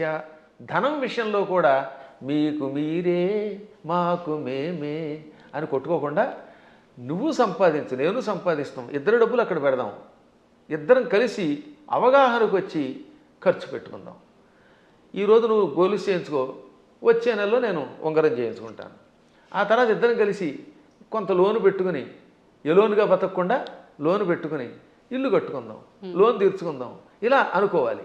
అలాగే ఏ విషయంలో అయినా ధనాన్ని విషయంలో భార్యాభర్తలు ఒకరికి తెలియకుండా ఒకళ్ళు ఖర్చు పెట్టకూడదు. అత్యావశ్యక స్థితిని ఉంటుంది అప్పుడు తప్ప. అందువల్ల అర్థము విషయములో 2వ ముడి ఇవ్వాలి. ఇక 3వది కామేచ. కోరికలు కూడా ఇద్దరు కలిసి తీర్చుకోవాలి. ఆవిడికి దెబ్బకఠ దొంగల ముఠా సినిమా ఇష్టం, ఈయన గారికి ఏమో నాలాగే జయసింహ ఇష్టం. నేను జయసింహే చూస్తాను, కాదు నేనేమో ఇవే చూస్తాను అనకుండా ఓ రోజు జయసింహ, ఓ రోజు దెబ్బకఠ దొంగల ముఠా చూడండి. అలా ఇద్దరు కలిసి ఒకళ్ళు జానపదం ఇష్టం, ఒకళ్ళకి ఏదో గోడచారి సినిమాలు ఇష్టం, ఒక్కొక్కళ్ళకి అవి ఇవి కాకుండా ఊడు పిల్లలు కొట్టుకునే సినిమాలు ఇష్టం. అలా ఇష్టాలు ఇద్దరు దాన్ని ఏమంటారు పంచుకోవాలి. ఇంక 2వది భార్యామడికి రోజు మైసూరు బజ్జీ ఇష్టం, ఈ భర్త గారి కర్మ వాడికి ఎప్పుడు ఫ్రైడ్ రైస్ ఇష్టం. అప్పుడు ఇద్దరు కొట్టుకోకుండా 2 చేసుకుని 2 చెరిసగా తినమనండి, ఏం చేస్తాం? అలా కోరికలు కూడా కలిసి తీర్చుకోవాలి. అందుకని ధర్మేచ అర్థేచ కామేచ నాతి చరామి అన్నాడు ఆయన. నాతి చరితవ్యం అని పురోహితులు వారు మంత్రం చెబుతారు. అతి చరితవ్యం అంటే దాటి వెళ్ళుట, చెప్పకుండా చేయుట. నా అతి చరితవ్యం అంటే దాటి వెళ్ళను. ధర్మ అర్థకామములలో నీ మాటే వింటాను, నిన్ను దాటి వెళ్ళను అని మంత్రం పురోహితులు వారు చెప్పమరగానే, బ్రహ్మగారు చెప్పమరగానే ఈయన నాతిచరామి అంటాడు. నా అతిచరామి. అతిచరామి అంటే నిన్ను దాటి వెడతాను, నీకు చెప్పకుండా చేస్తాను. నా అతిచరామి కలిస్తే సవర్ణ దీర్ఘసంధి. నా అతి అది నైతత్పురుషం సమాసంలో, అది నాతి అవుతుంది. నాతి చరామి అంటే నిన్ను దాటి వెళ్ళను, నీకు చెప్పకుండా చేయనని ప్రతిజ్ఞ చేస్తున్నాడు మొగుడు. భర్త గారు భార్యామణికి 3 ముళ్ళు వేసి ఏమంటున్నాడు? ధర్మ అర్థకామములలో నిన్ను దాటి వెళ్ళను, నీకు చెప్పకుండా చేయనని ప్రతిజ్ఞ చేశాడు. ఆవిడ ఆనందపడిపోయి ఆహనా భర్త ఎంట అనుకుంటోంది. ఇంకా ఆ మాట మీద ఆయన నిలబడాలి, ఈవిడ నిలబడాలి. అప్పుడు ఎంత బాగుంటుందండి. పెద్దవాళ్ళు ఇంట్లో ఉండకుండా తరివేస్తే ఏమిటి లాభం? తల్లిదండ్రుల్ని పూజించడం, అత్తమామల్ని పూజించడం వల్ల పెద్దవాళ్ళు ఒక అండ. వాళ్ళు అలాగే ఉండాలి. మూర్ఖత్వంతో కోడల మీద పెత్తనం చేయకూడదు. ఈ రోజులో పెత్తనం ఎవడు ఒప్పుకుంటాడు? మీరు ₹1,00,00,000 జీతం ఇచ్చినా సరే ఒక్కరోజు ఏదన్నా అంటే వాళ్ళకి మండిపోతుంది. నేను చూశాను కదా, మన దగ్గర పనిచేసే అసిస్టెంట్లకి ఇచ్చినంతకాలమే ఆనందం. ఎప్పుడన్నా ఎరా ఈ పూట ఎందుకు అగరత్ వెలిగించలేదంటే నేను ఎందుకు వెలిగించాలని అంటాడు వాడు. ఎవరి మాట ఎవరు వింటలేదమ్మా. మేము చూస్తున్నా, నాకంటే మీకు బాగా తెలుస్తుంది, ఎందుకంటే మేము కొంచెం పురాణం రంగంలో ఉంటాం. మా దగ్గరకు వచ్చిన వాడు ఎక్కడికి పోడు. కానీ మీరు చూస్తారు ఛానల్స్ ఉన్నాయనుకుందాం, ఛానల్స్లో పైవాడు ఏదనంటే మర్నాడే ఉద్యోగం మానేడు ఇంకో ఛానల్, ఇది కాదు అది, అది కాదు ఇది, బోల్డ్ స్టూడియోలు, బోల్డ్ యూట్యూబ్లు, బోల్డ్ యూట్యూబ్లు, ఎవడో వినడం. అలాంటి చోట కొంచెం జాగ్రత్తగా అవగాహనతో ఉండాలి. అప్పుడు కుటుంబాలు నిలబడతాయి, పిల్లలు బాగుపడతారు. మన పిల్లల కోసమైనా బాగుపడద్దా? గురుగారు, ఇప్పుడు మీరు ఇందాకే అన్నారు, నేను మళ్ళీ ఆ ప్రశ్నే అడుగుతున్నాను. అంటే పెంపకం కరెక్ట్గా లేదు అని అంటే, మిగతా మతాలలో కనుక తీసుకుంటే చిన్నప్పటి నుంచే వాళ్ళ గ్రంథాలని, ఆ గ్రంథంలో ఉన్న జ్ఞానాన్ని వాళ్ళకు చదువు తర్వాత చదువుకి ముందర ఒక గంట అదే ఒక క్లాస్ లాగా పెట్టి అలాంటివి చేపించే విధానం చూస్తున్నాం. మన దగ్గరకు వచ్చేసరికి ఈ మధ్య కాలంలో ఎక్కువగా ఇలాంటి పెద్దవాళ్ళు చెప్తుంటే వింటున్నారు. అది ఎంతవరకు వింటున్నారు, ఎవరు వింటున్నారు అంటే పెద్దవాళ్ళే వింటున్నారు. దానికి గంట అరగంట చెప్పడం కదా, వాళ్ళు క్రూరత్వం నేర్పిస్తారు చిన్నప్పటి నుంచి. అది తప్ప ఇంకోటి లేదు. కొన్ని మతాలు ఉన్నాయి, వాడి మతం పొద్దు నుంచి సాయంత్రం దాకా నూరిపోయటం, తేడా వస్తే ఇతర మతస్థుల్ని చంపడానికి ప్రయత్నిస్తారు. అంత మూఢత్వంతో బోధించవలసిన అవసరం కలియుగంలో మనకు కూడా వచ్చింది. ఇప్పుడు మనం బోధించట్లేదు. పిల్లలు బొట్టు పెట్టుకోకపోతే ఒప్పుకుంటున్నాం మనం, పిల్లలు గొడ్డలిప్పు తిరుగుతామంటే తిరుగు అంటున్నాం మనం. స్వేచ్ఛ కాదనట్లేదు, ఎవరి బట్టలు వాళ్ళవే, కానీ కొంతైనా మనల్ని రక్షించుకునేలా చేసుకోవాలి. ఇప్పుడు ఎవరి స్వేచ్ఛను ఎవరు కాదంటారు, ఎవరి ఇష్టమైన బట్టలు వాళ్ళే కట్టుకుంటాం. నాకు కాషాయమే ఇష్టం, నేను ఒక రకమైన సన్యాసి జీవితం గడుపుతున్నాను, కుటీచక జీవితం అని చెప్పి నేను ఇలా చేస్తాను, మీరు అలా చేయండి కాదని అంటారు. కానీ కొంత జాగ్రత్త వహించాలి. అందుకని చిన్నప్పటి నుంచి పిల్లలు ఏం చేయాలంటే, మనం మన పిల్లల మీద ఎంత ప్రేమ ఉన్నా బొట్టు పెట్టుకోకపోతే, విభూతి పెట్టకపోతే, లేదా నీ సంప్రదాయంలో ఊర్ధ్వపుండ్రం పెట్టకపోతే ఆ పూట అన్నం పెట్టకు. కఠోరంగా ఉండాలి వాళ్ళలాగే, ఇతరులాగే. అలా అన్నం పెట్టే ముందు బొట్టు ఉంటేనే అన్నం పెట్టామనుకోండి, వాళ్ళు చిన్నప్పటి నుంచి బొట్టు పెడతారు. కానీ మనం అబ్బబ్బా సర్వమత సమానత్వం అంటే ఎక్కడ సర్వమత సమానత్వం? వాడు ప్యాంట్లు ఇప్పి కాల్చి చంపేశారు మొన్న పెహల్గాంలో. అంత క్రూరత్వంగా ఉంటున్నారు వాళ్ళు. కాబట్టి చిన్నప్పటి నుంచి మనం కూడా నేర్పవలసిందే. ప్రతిదినము భారత భాగవత కథలు, శివాజీ మహారాజు లాంటి వాళ్ళ కథలు చెప్పవలసిందే. ప్రతిదినము ఏదో ఒక స్తోత్రం ఎంతోసేపు చదవవలసిందే. అది చదివితేనే వాడు స్కూల్కి వెళ్ళాలి, అది చదివితేనే వాడికి అన్నం పెట్టాలి, అది చదివితేనే వాడికి ఏదైనా చేయాలి. అది చదవనంత వరకు వాడికి టీవీ కూడా పెట్టకూడదు. ఇలా మనం 10 ఏళ్ళు అలవాటు చేసాం అనుకోండి చిన్నప్పుడు, ఇంకా తర్వాత వాడు అలవాటు. మా చిన్నప్పుడు మా నాన్నగారు పురాణములు చెబుతూ ఉంటే, ఆయన మంచి కంఠంతో చక్కగా స్పష్టంగా చెబుతూ ఉంటే విని మేము ఇంకా అక్కడ దాని మీద ఆసక్తి పొందామా లేదా? అవునండి. అందువల్ల తల్లిదండ్రులు పిల్లలకి అది నేర్పాలి.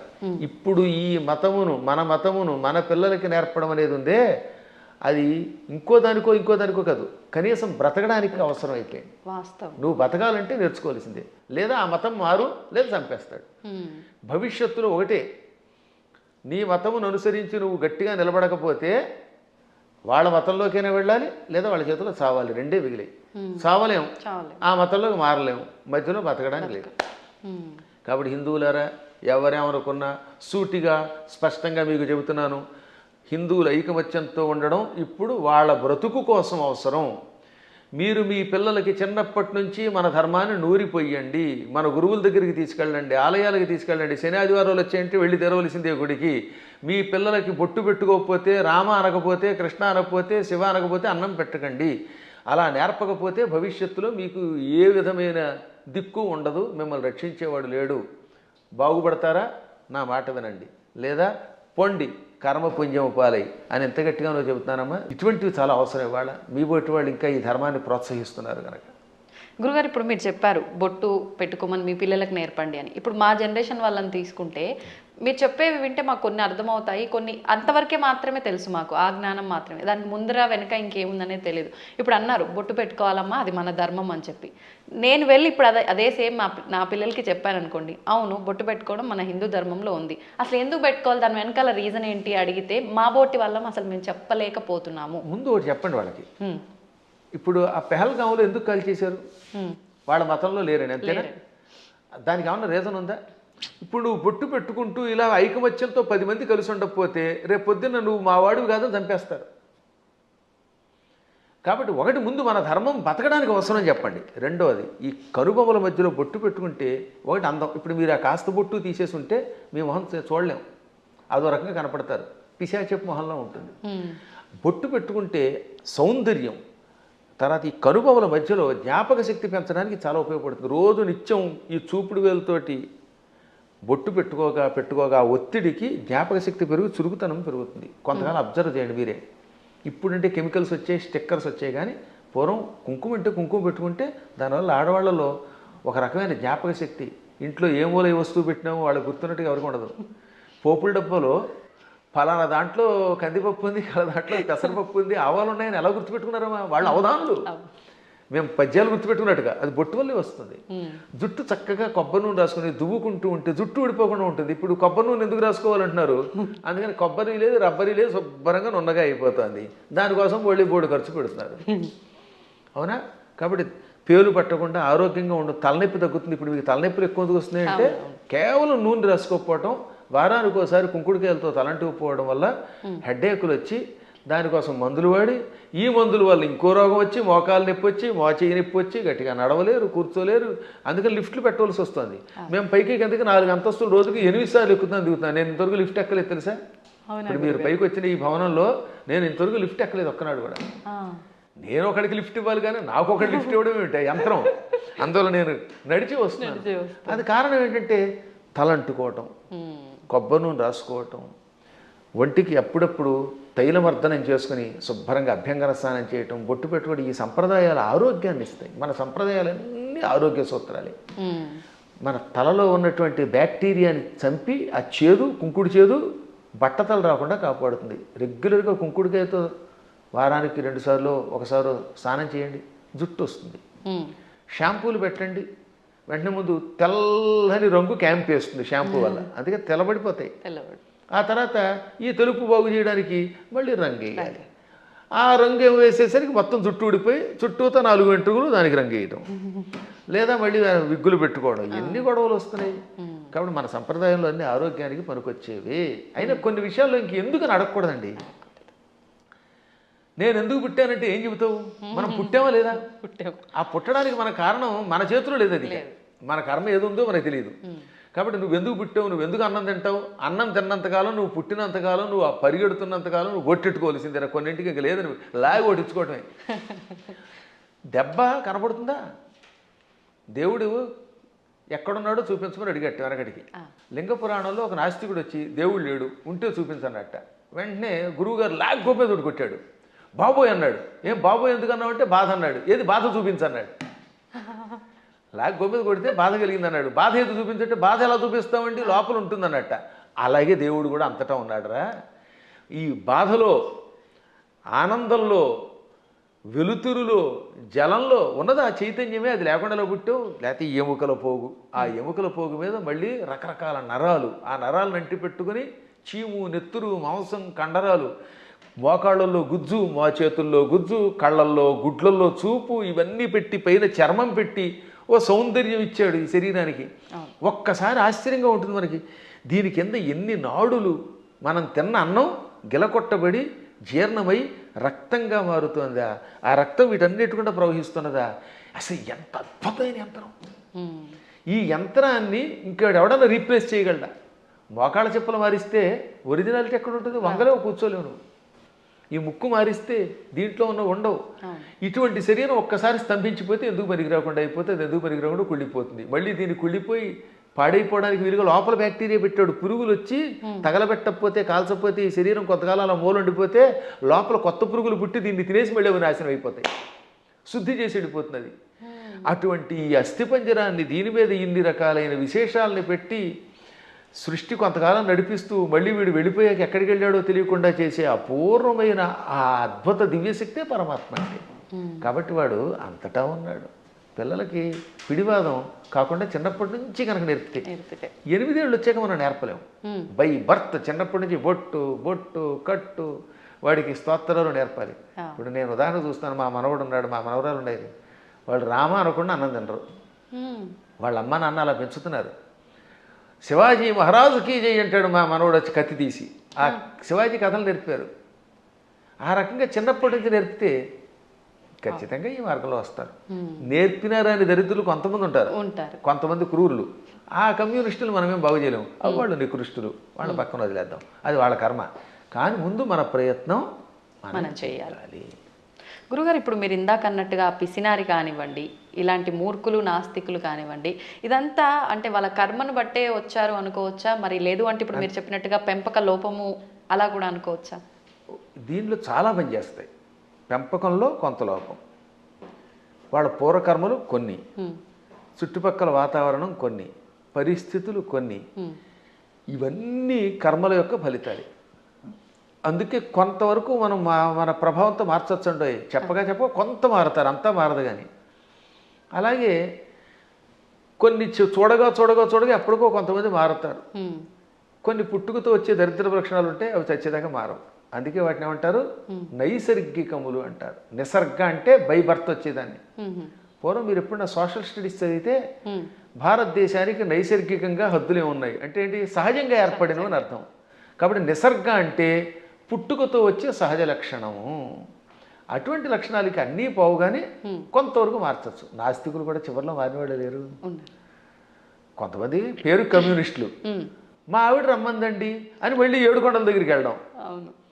అందువల్ల వాళ్ళ ఆవిడ రమ్మన్నా కదా, వీడికి లోపల ఎంతో కొంత భయం ఉంటుంది. దొంగ కనపడ్డావు, అది సంఘంలో ఒకసారి అందులోకి వెళ్ళాక ముద్ర ఎంచుకుని దానికోసం అలా ఏడుస్తారు. కానీ లోపల వాళ్ళకి పీకుతుందమ్మా. ఇంతెందుకు, నేను ఎరిగి నాతో క్లాస్మేట్ ఉండేవాడు, పక్కా కమ్యూనిస్ట్ అనేవాడు. ఓ రోజు గుండు కొట్టించుకొచ్చాడు. ఏమిటంటే తిరుపతి వెళ్ళాట. ఎందుకంటే ప్రపంచ నాస్తిక సభలు దిగ్విజయం అయితే గుండు కొట్టించుకుంటానన్నట్ట. అది వ్యవహారం. కాబట్టి ఇలాంటి వాళ్ళు కూడా ఉంటారు. అది పూర్వం ఒక సామెత ఉండేది, round at stage, flat at home అని. అంటే భూమి గుండ్రంగా ఉందనేమో వేదిక వచ్చి చెప్తాట, ఇంట్లోకి వచ్చాక లేదు బల్లపరుపుగా ఉందంట. అంటే ఇంట్లో ఒకటి బయట ఒకటి అనమాట. బయట 4 తోటేమో round at stage, flat at home అని మా చిన్నప్పుడు సామెత ఉండేది. ఇది వేదికల మీద పూర్వం ఇంగ్లీష్లో మాట్లాడేవారు కదా, వాళ్ళు ఇలా మాట్లాడేవారు అనమాట. అప్పట్లో ఇంగ్లీష్ వాళ్ళ టైంలో అంతా ఇంగ్లీషే ఉపన్యాసం. ఆ ఉపన్యాసాల్లో చిలకవర్తి లక్ష్మీ నరసింహం గారి దగ్గరికి ఒక ఆయన వచ్చాడు. ఆయన పేరు బిపిన్ చంద్రపాల్.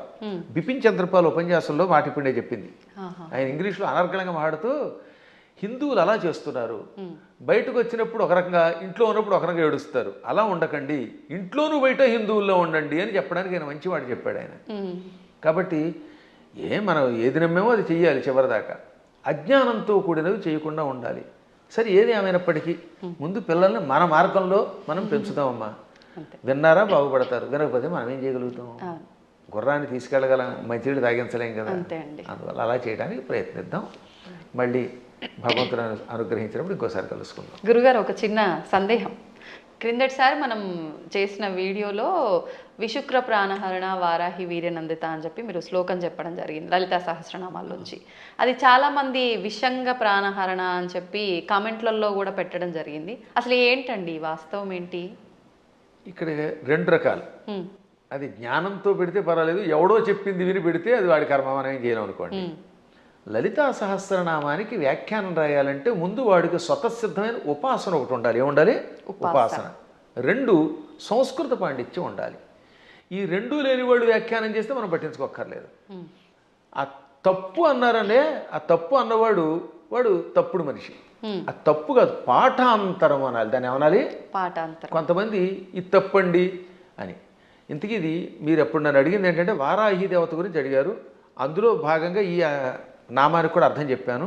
విశుక్ర ప్రాణహరణ వారాహి వీర్యనందిత అని లలితా సహస్రనామంలో ఒక నామం ఉన్నది. అవునా? అవునండి. 76వ నామం కదా అది. నామం సంఖ్య మనం పెద్దగా అంతగా పట్టించుకోకలేదు. 76 76. అయితే గురువు గారికి జ్ఞాపశక్తి బాగానే ఉంది. దానికి ముందు మంత్రిణ్యంబా విరచిత విషంగ వధతోషిత. దీనిలో కొంతమంది పాఠాంతరంలో ఏమన్నారు, అందుకే అన్యత్రేణ అంటాడు అక్కడ. అన్యత్రేణ అంటే మరొక చోట వ్యాఖ్యానం రాసేవాళ్ళు విశుక్ర ప్రాణహరుడు బదులుగా విషంగ ప్రాణహరణ వారాహి వీరనందిత అని కూడా ఉన్నది, కానీ అది సరికాదు అని మహాత్ములు చెబుతారు. అది పాఠాంతరం. ఓకే. ఎవరో ఉపాసకులు అలా ఊహించుండొచ్చు. కానీ విశుక్రకి వీర్యానికి ఉన్న సంబంధం తెలుసుకోవాలి, సంప్రదాయం తెలియాలి. దానికంటే ముందు నేను లలితా సహస్రనామానికి భాష్యం రాశాను ఐశ్వర్యోగం అనే పేరుతో. నేను విశుక్ర ప్రాణహరణ వారాహి వీరనందిత అనే పాఠాంతరమే సేకరించాను. మాకు ముందు శ్రీ చంద్రశేఖర భారతీ స్వామి వారు ఉన్నారు. వారెవరో తెలుసుకో మీకు? శృంగేరి పీఠాధిపతులు. ఇప్పుడున్న శృంగేరి పీఠాధిపతులు భారతీ తీర్థస్వామి వారు, ఉత్తర పీఠాధిపతులు శ్రీ విధుశేఖర భారతీ స్వామి వారు. ఈ భారతీ తీర్థస్వామి వారికి ముందు అభినవ తీర్థ మహాస్వామి వారు ఉండేవారు. వారికి ముందు శ్రీ చంద్రశేఖర భారతీ స్వామి వారు. అర్థమైందా? ఆ స్వామివారి దగ్గర మేము దీని ప్రస్తావన మా నాన్నగారు తీసుకొచ్చారు. నేను వెళ్ళింది భారతీ తీర్థస్వామి వారు చూశాను, అభినవ తీర్థస్వామి వారు కూడా చిన్నప్పుడు చూశాను, నాకు పెద్ద తెలియదు.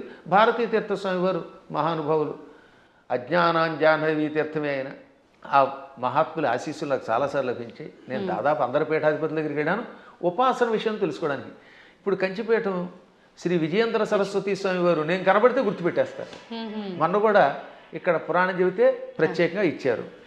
అసలు ఎంత గొప్ప అద్భుతమైన మనిషి అంటే ఆయన. మనిషి అంటే అది ప్రేమగా అంటున్నాను తప్ప సద్గురువు విజయేంద్ర సరస్వతి స్వామి వారు కంచిపీఠాధిపతులు. ఇప్పుడు మేము 2012వ సంవత్సరంలో, ఎప్పుడు 2012 అంటే 13 ఏళ్ల క్రితం కంచిలో పురాణం చెప్పాను నేను.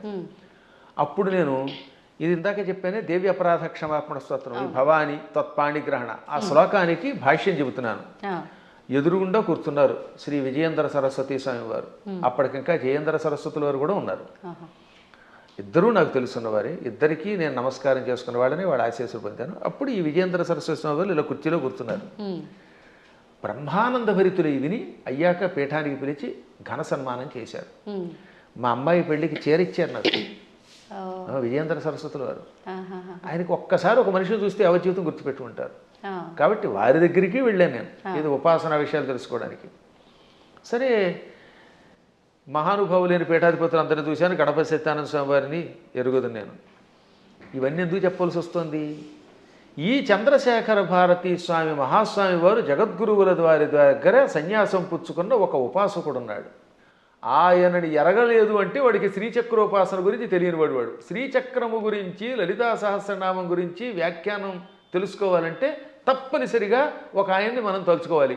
ఆయనే శ్రీ తుమ్మలపల్లి రామలింగేశ్వరులు వారు. అటువంటి శ్రీచక్రోపాసకులు, అటువంటి సంస్కృత వ్యాకరణ పండితులు, అటువంటి మంత్రోపాసకులు చాలా అరుదు. చిన్నప్పుడే సన్యాసం పుచ్చుకున్న మహానుభావుడు ఆయన. మచిలీపట్నంలో ఉండేవారు ఒకప్పుడు ఆయన. ఆ తర్వాత శృంగేరి పీఠాధిపతుల దగ్గర సన్యాసం పుచ్చుకొని యావత్ ప్రపంచం పర్యటించిన మహానుభావుడు. ఎంత అద్భుతంగా రాశాడండి ఆయన. ఆ మహానుభావుడు కూడా బాలానందిని వ్యాఖ్య లాంటి వ్యాఖ్యలు రాశారు. ఆయన కూడా విషంగా అనే ఒక పాఠాంతరం ఉన్నది, కానీ మేము స్వీకరించట్లేదు. కారణం విశుక్ర ప్రాణహరణ వారాహి వీరనందితాయి నమః అనే స్వీకరించారు. ఇంకా భాస్కర్ రాయలు వారు కూడా విశుక్ర ప్రాణహరణ అని రాశారు. ఎందుకు రాయవలసి వచ్చింది? శుక్రము అంటే వీర్యము, రేతస్సు అని అర్థం. శుక్రాచార్యుడికి ఆ పేరు ఎందుకు వచ్చింది? ఒకప్పుడు శుక్రాచార్యుడు చచ్చిపోయిన రాక్షసుల్ని బతికించడం మొదలెట్టాడు. శివుడు చంపడం, ఆ చచ్చిపోయిన వాళ్ళని ఏం చేసేవాడు? ఈయన మృత సంజీవని విద్యతో బతికించేవాడు. దాంతో చచ్చిన వాళ్ళు బతుకుతూ ఉంటే శివుడికి కోపం వచ్చింది. ఓరి కావ్య, అసలు శుక్రాచార్యుడు అసలు పేరు కావ్యుడు, కావ్య. అందుకే అమ్మాయికి కావ్యశ్రీ అని పేరెట్టండి అంటే శుక్రాచార్యుడికి సంబంధించిందా అని అర్థం అన్నమాట. సరే, అది పక్కన పెడితే కావ్య, నా దగ్గర మృత సంజీవన విద్య నేర్చుకొని ఆ విద్య నా మీద ప్రయోగిస్తావా? నీవు నేర్పిన విద్య నీరజాక్ష అని అమాంతంగా శుక్రాచార్యుని మింగేశాడు. కడుపులో వేసుకుని ఆ తర్వాత ఇంక ఈయన లేడు కనుక, బతికించేవాళ్ళు లేరు కనుక రాక్షసుని చంపేశాడు. 1000 ఏళ్ళు ఈ కడుపులో ఉన్నాడండి ఆయన. ఈ 1000 ఏళ్ళు ఓం నమ శివాయ అని మంత్రం చెప్పించుకుంటూ మృత సంజీవన విద్య ఉంది కదా, అందువల్ల చావకుండా కడుపులో ఉన్నాడు. లోపల కడుపులో గుడగొడలాడుతున్నాడు ఈయన. మన వాడు కొంతమంది కాఫీ తాగితే గుడగొడలాడినట్టుగా కడుపు. ఒక రోజు పార్వతి ఏంటంటే ఆ కడుపులో గడబడ గుడగడ అంటే ఆ కావ్యుడిని మింగాను అనగానే ఆవిడ జాలిపడి, వాడు మరబెట్ట లాంటి వాడే కదండి, వాడిని ఎంతకాలం కడుపులో ఉంచుతారంటే కొంతకాలం శిక్ష వేశాను, సరే ఇహ నువ్వు రమ్మంటున్నావు కనుక వాడిని బయటికి రప్పిస్తానని, కావ్య నా చర్మధాతువు నుంచి అంటే నా రేతస్సు నుంచి బయటికి రా అన్నాడు. నోట్తో మింగాను, మళ్ళీ నోటితో బయటికి కక్కితే ఏమవుతాడు, ఆయన వాంతి అవుతాడు. వాంతి రూపంలో ఉన్నవాడు గురువుగా పనికిరాడు. కక్కిన వాంతి అశుద్ధం కదా అది. అందుకని శివుడు కూడా నా నోటితో కక్కని నిన్ను, నా ధాతువు నుంచి బయటికి రా, అప్పుడు నా కొడుకుతో సమానం అవుతావు అన్నాడు. అప్పుడు ఆయన శివుడి యొక్క గుహ్య ప్రాంతంలో నుంచి రేతస్సు నుంచి బయటకు వచ్చాడు. శుక్రము తెల్లగా ఉంటుంది వీర్యము. ఈ లోపల శివుడి యొక్క వీర్యం నుండి బయటికి రావడం వల్ల అప్పటి నుంచి ఆయన కూడా తెల్లగా అందంగా శివుడిలో తయారయ్యాడు. అందుకని శుక్ర ఆచార్యుడు అన్నారు. అర్థమైందా? అలా శుక్రుడు అయ్యాడు ఆయన. ఇది శివపురాణంలో కాశీఖండంలో ఉంటుంది. నేను చెప్పాను కనుక చాలామందికి తెలుసు, విన్నారు. ఇప్పుడు శుక్రం అంటే ఏమిటనమాట? వీర్యము. అందువల్ల ఆయనకు శుక్రుడిని పేరు వచ్చింది. విశుక్రము అంటే విపరీతమైన విశేషమైన అని అర్థం. వి అనే అక్షరమునకు, ఆ ఒక్క అక్షరానికి విశేషమైన వికల్పమైన శుక్రము కలిగినవాడు. అంటే వాడికి విపరీత కామం, చాలా ఎక్కువ రేతస్సు ఉండేది. దాంతో వాడు ఇష్టం వచ్చినట్టు తిరిగేవాడు. ఇప్పుడు వాడు చావాలంటే ఏమవ్వాలి? ఆయుధాలకి చావాడు. వాడిలో ఉన్న రేతస్సంతా లాగేస్తే వాడు చచ్చిపోతాట. అది వాడికి వరం. అందుకని వారాహి దేవత ఏం చేసింది, మొత్తం వాడి శరీరంలో మనం చూడండి స్ట్రా వేసి డ్రింక్ తాగేసినట్టుగా తన కోరలతో, వారాహి దేవత తన కోరలతో వాడి శరీరాన్ని గుచ్చి వాడిలో ఉన్న వీర్యం అంతా తాగివేసింది. ఇక్కడ వీర్యం అంటే పరాక్రమము, రేతస్సు, రెండు అర్థాలు. వీర్య శబ్దానికి బలమని కూడా అర్థం.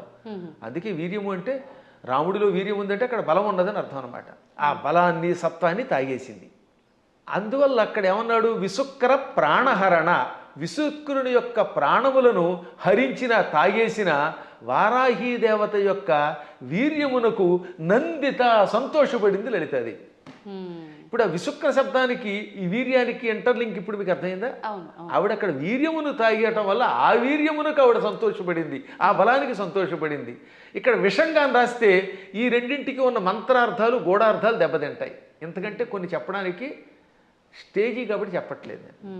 కాబట్టి విశుక్రుణ్ణి చంపాలంటే వారాహి దేవతే ఉండాలి. అతని ప్రాణం పోవాలంటే లోపల ఉన్న వీర్యమును లాగాలి. వీర్యమును స్వీకరించడం వల్ల ఆవిడ కూడా వీర్యస్వరూపిణి అయ్యింది. ఆవిడ వీర్యస్వరూపిణి అయ్యింది కాబట్టి ఆ వీరత్వానికి ఆవిడ అమ్మవారు సంతోషపడింది. అద్భుతమైనటువంటి భావనలు తెలియాలంటే అక్షరము పరబ్రహ్మముగా ఉపాసించాలి. అందుకే అక్షరమును పరబ్రహ్మం అంటారు. అక్షర పరబ్రహ్మ యోగం అన్నారు. అందుకే భగవద్గీతలో కూడా మా నాన్నగారు చిన్నప్పుడు శబ్ద బ్రహ్మోపాసన చెయ్యాలి అని నాకు చెప్పారు. అంటే శబ్దం ఊరికే పైపైన ఏదో నోటికి వచ్చినట్టు వాగడం కాదు. ఏ శబ్దం వాడినా ఆ శబ్దంలో ప్రతి అక్షరమునకు ఒక అర్థం ఉంటుంది. అర్థం తెలుసుకుని ఉపాసించాలి. ఉదాహరణకి సముద్రము, సాగరము రెండింటికి తేడా ఉంది. అల్లసాని పెద్దన ఈ మనుచరిత్రలో ప్రవరుడు అనేవాడు ఏడుస్తున్నప్పుడు చింతాసాగరమన మునిగి అన్నాడు ఆయన. చింతా సముద్రం అనలేదు, సాగరం అని ఎందుకు వాడాడు? సముద్రం అన్నా సాగరం అన్నా ఒకటే కదా. కానీ రెండింటికి ఎంత తేడా ఉందో తెలియాలి. సముద్రం సామాన్యమైనది, చిన్నది. ఒకప్పుడు సముద్రం చిన్నది. సగరుడని ఒక ఆయన ఉన్నాడు. ఆయనకు 60,000 మంది కొడుకులు. ఈ 60,000 మంది భూమిని తెగతవ్వారు, గొయ్యించేసేశారు. ఆ గొయ్యిలోకి సగరుడి యొక్క మునిమనుముడు భగీరథుడు గంగను తెచ్చాడు. ఆ గంగ అందులో పడింది. దాంతో చిన్నగా ఉన్న సముద్రం ఈ సగరు పుత్రుల వల్ల తవ్వబడి ఆ సగరుని యొక్క మునిమనువుడు తెచ్చిన గంగతో పెద్దదయ్యి విశాలమైపోయింది. ఇవాళ చూస్తున్నంత పెద్దదయ్యింది. చిన్నదిగా ఉన్నప్పుడు సముద్రం, విశాలమైపోతే ఏమవుతుందన్నమాట? డెవలప్ చేయబడితే సాగరం. అందుకని అక్కడ అప్రాప్రియేట్ వర్డ్ ఏంటనమాట? దుఃఖం అలా పుట్టి సముద్రం ఎలా అయితే సాగరం అయ్యిందో అలా వ్యాప్తి చెందింది కనుక చింతా సాగరం అన్నాడు ఆయన. ఊరికే తోచిన పదం వాడేయకూడదు అక్కడ. మేము కావ్యాల్లో వాడేటప్పుడు అంత జాగ్రత్తగా వాడతాం. ఇవన్నీ తెలియాలంటే వాడికి ముందు శబ్ద బ్రహ్మ మీద పట్టుండాలి, వ్యాకరణం తెలియాలి, ఏ శబ్దానికి వ్యుత్పత్తి ఏమిటో తెలియాలి, పురాణములలో విశేషాలు తెలియాలి, ఉపాసనలో రహస్యం తెలియాలి, మంత్రశాస్త్రం మీద పట్టుండాలి, శ్రీచక్రంలో నవావరణములో ఏ ఆవరణంలో వారాహి దేవత ఉంటుందో తెలియాలి, వారాహి దేవతకి ఎన్ని కోరలు ఉన్నాయో తెలియాలి. తెలుసా? మళ్ళీ వారాహి దేవతకి ఎడమ వైపున 5 కోరలు, కుడివైపు 4 కోరలు, కుడివైపునేమో 5 కోరలు, ఎడమవైపు 4 కోరలు ఉంటాయి. 9 కోరలు ఉంటాయి లోపల. అది కూడా తెలియదు కొంతమందికి. అన్ని మామూలుగా దంతాలు వేస్తారు. ఈ వైపు 5, అందులో ఒకటి ఇలా వంగి ఉండాలి, ఒకటి పైకి రంపంలో ఉండాలి, ఈ వైపు 4 ఉండాలి. ఈ కోరలతో ఉన్న వారాహి దేవతను ఉపాసిస్తేనే సక్రమంగా పనిచేస్తుంది. ఆ 9 కోరలే శ్రీచక్రంలో నవావరణ పూజ. అవే నవరంధ్రాలన్నీ మనకి శుద్ధి చేసి పెడతాయి. అక్కడ ఈ వారాహి దేవతకి ఒక్కొక్క దానికి ఒక్కొక్క బీజం ఉంది 9 కూరలకి అనమాట. అందుకే వారాహి వీర్య నందిత ఎయి అనంటే ఒకసారి ఎన్ని అక్షరాలు ఉన్నాయి? వారాహి వీర్య నందిత యై 9. అదనమాట. ఇప్పుడు అర్థమైందా? ఆ 9 కూరలు. వారాహి వీర్య 5, నందితాయి ఇక్కడ. ఇక కంఠస్థానంలో నమః అనే అక్షరం బీజం ఇక్కడ చేరుతుంది వారాహి దేవతకి. ఓంకారం మూర్ధంలో ఉంటుంది. అందుకని ఓం వారాహి వీర్య నందితాయి నమః.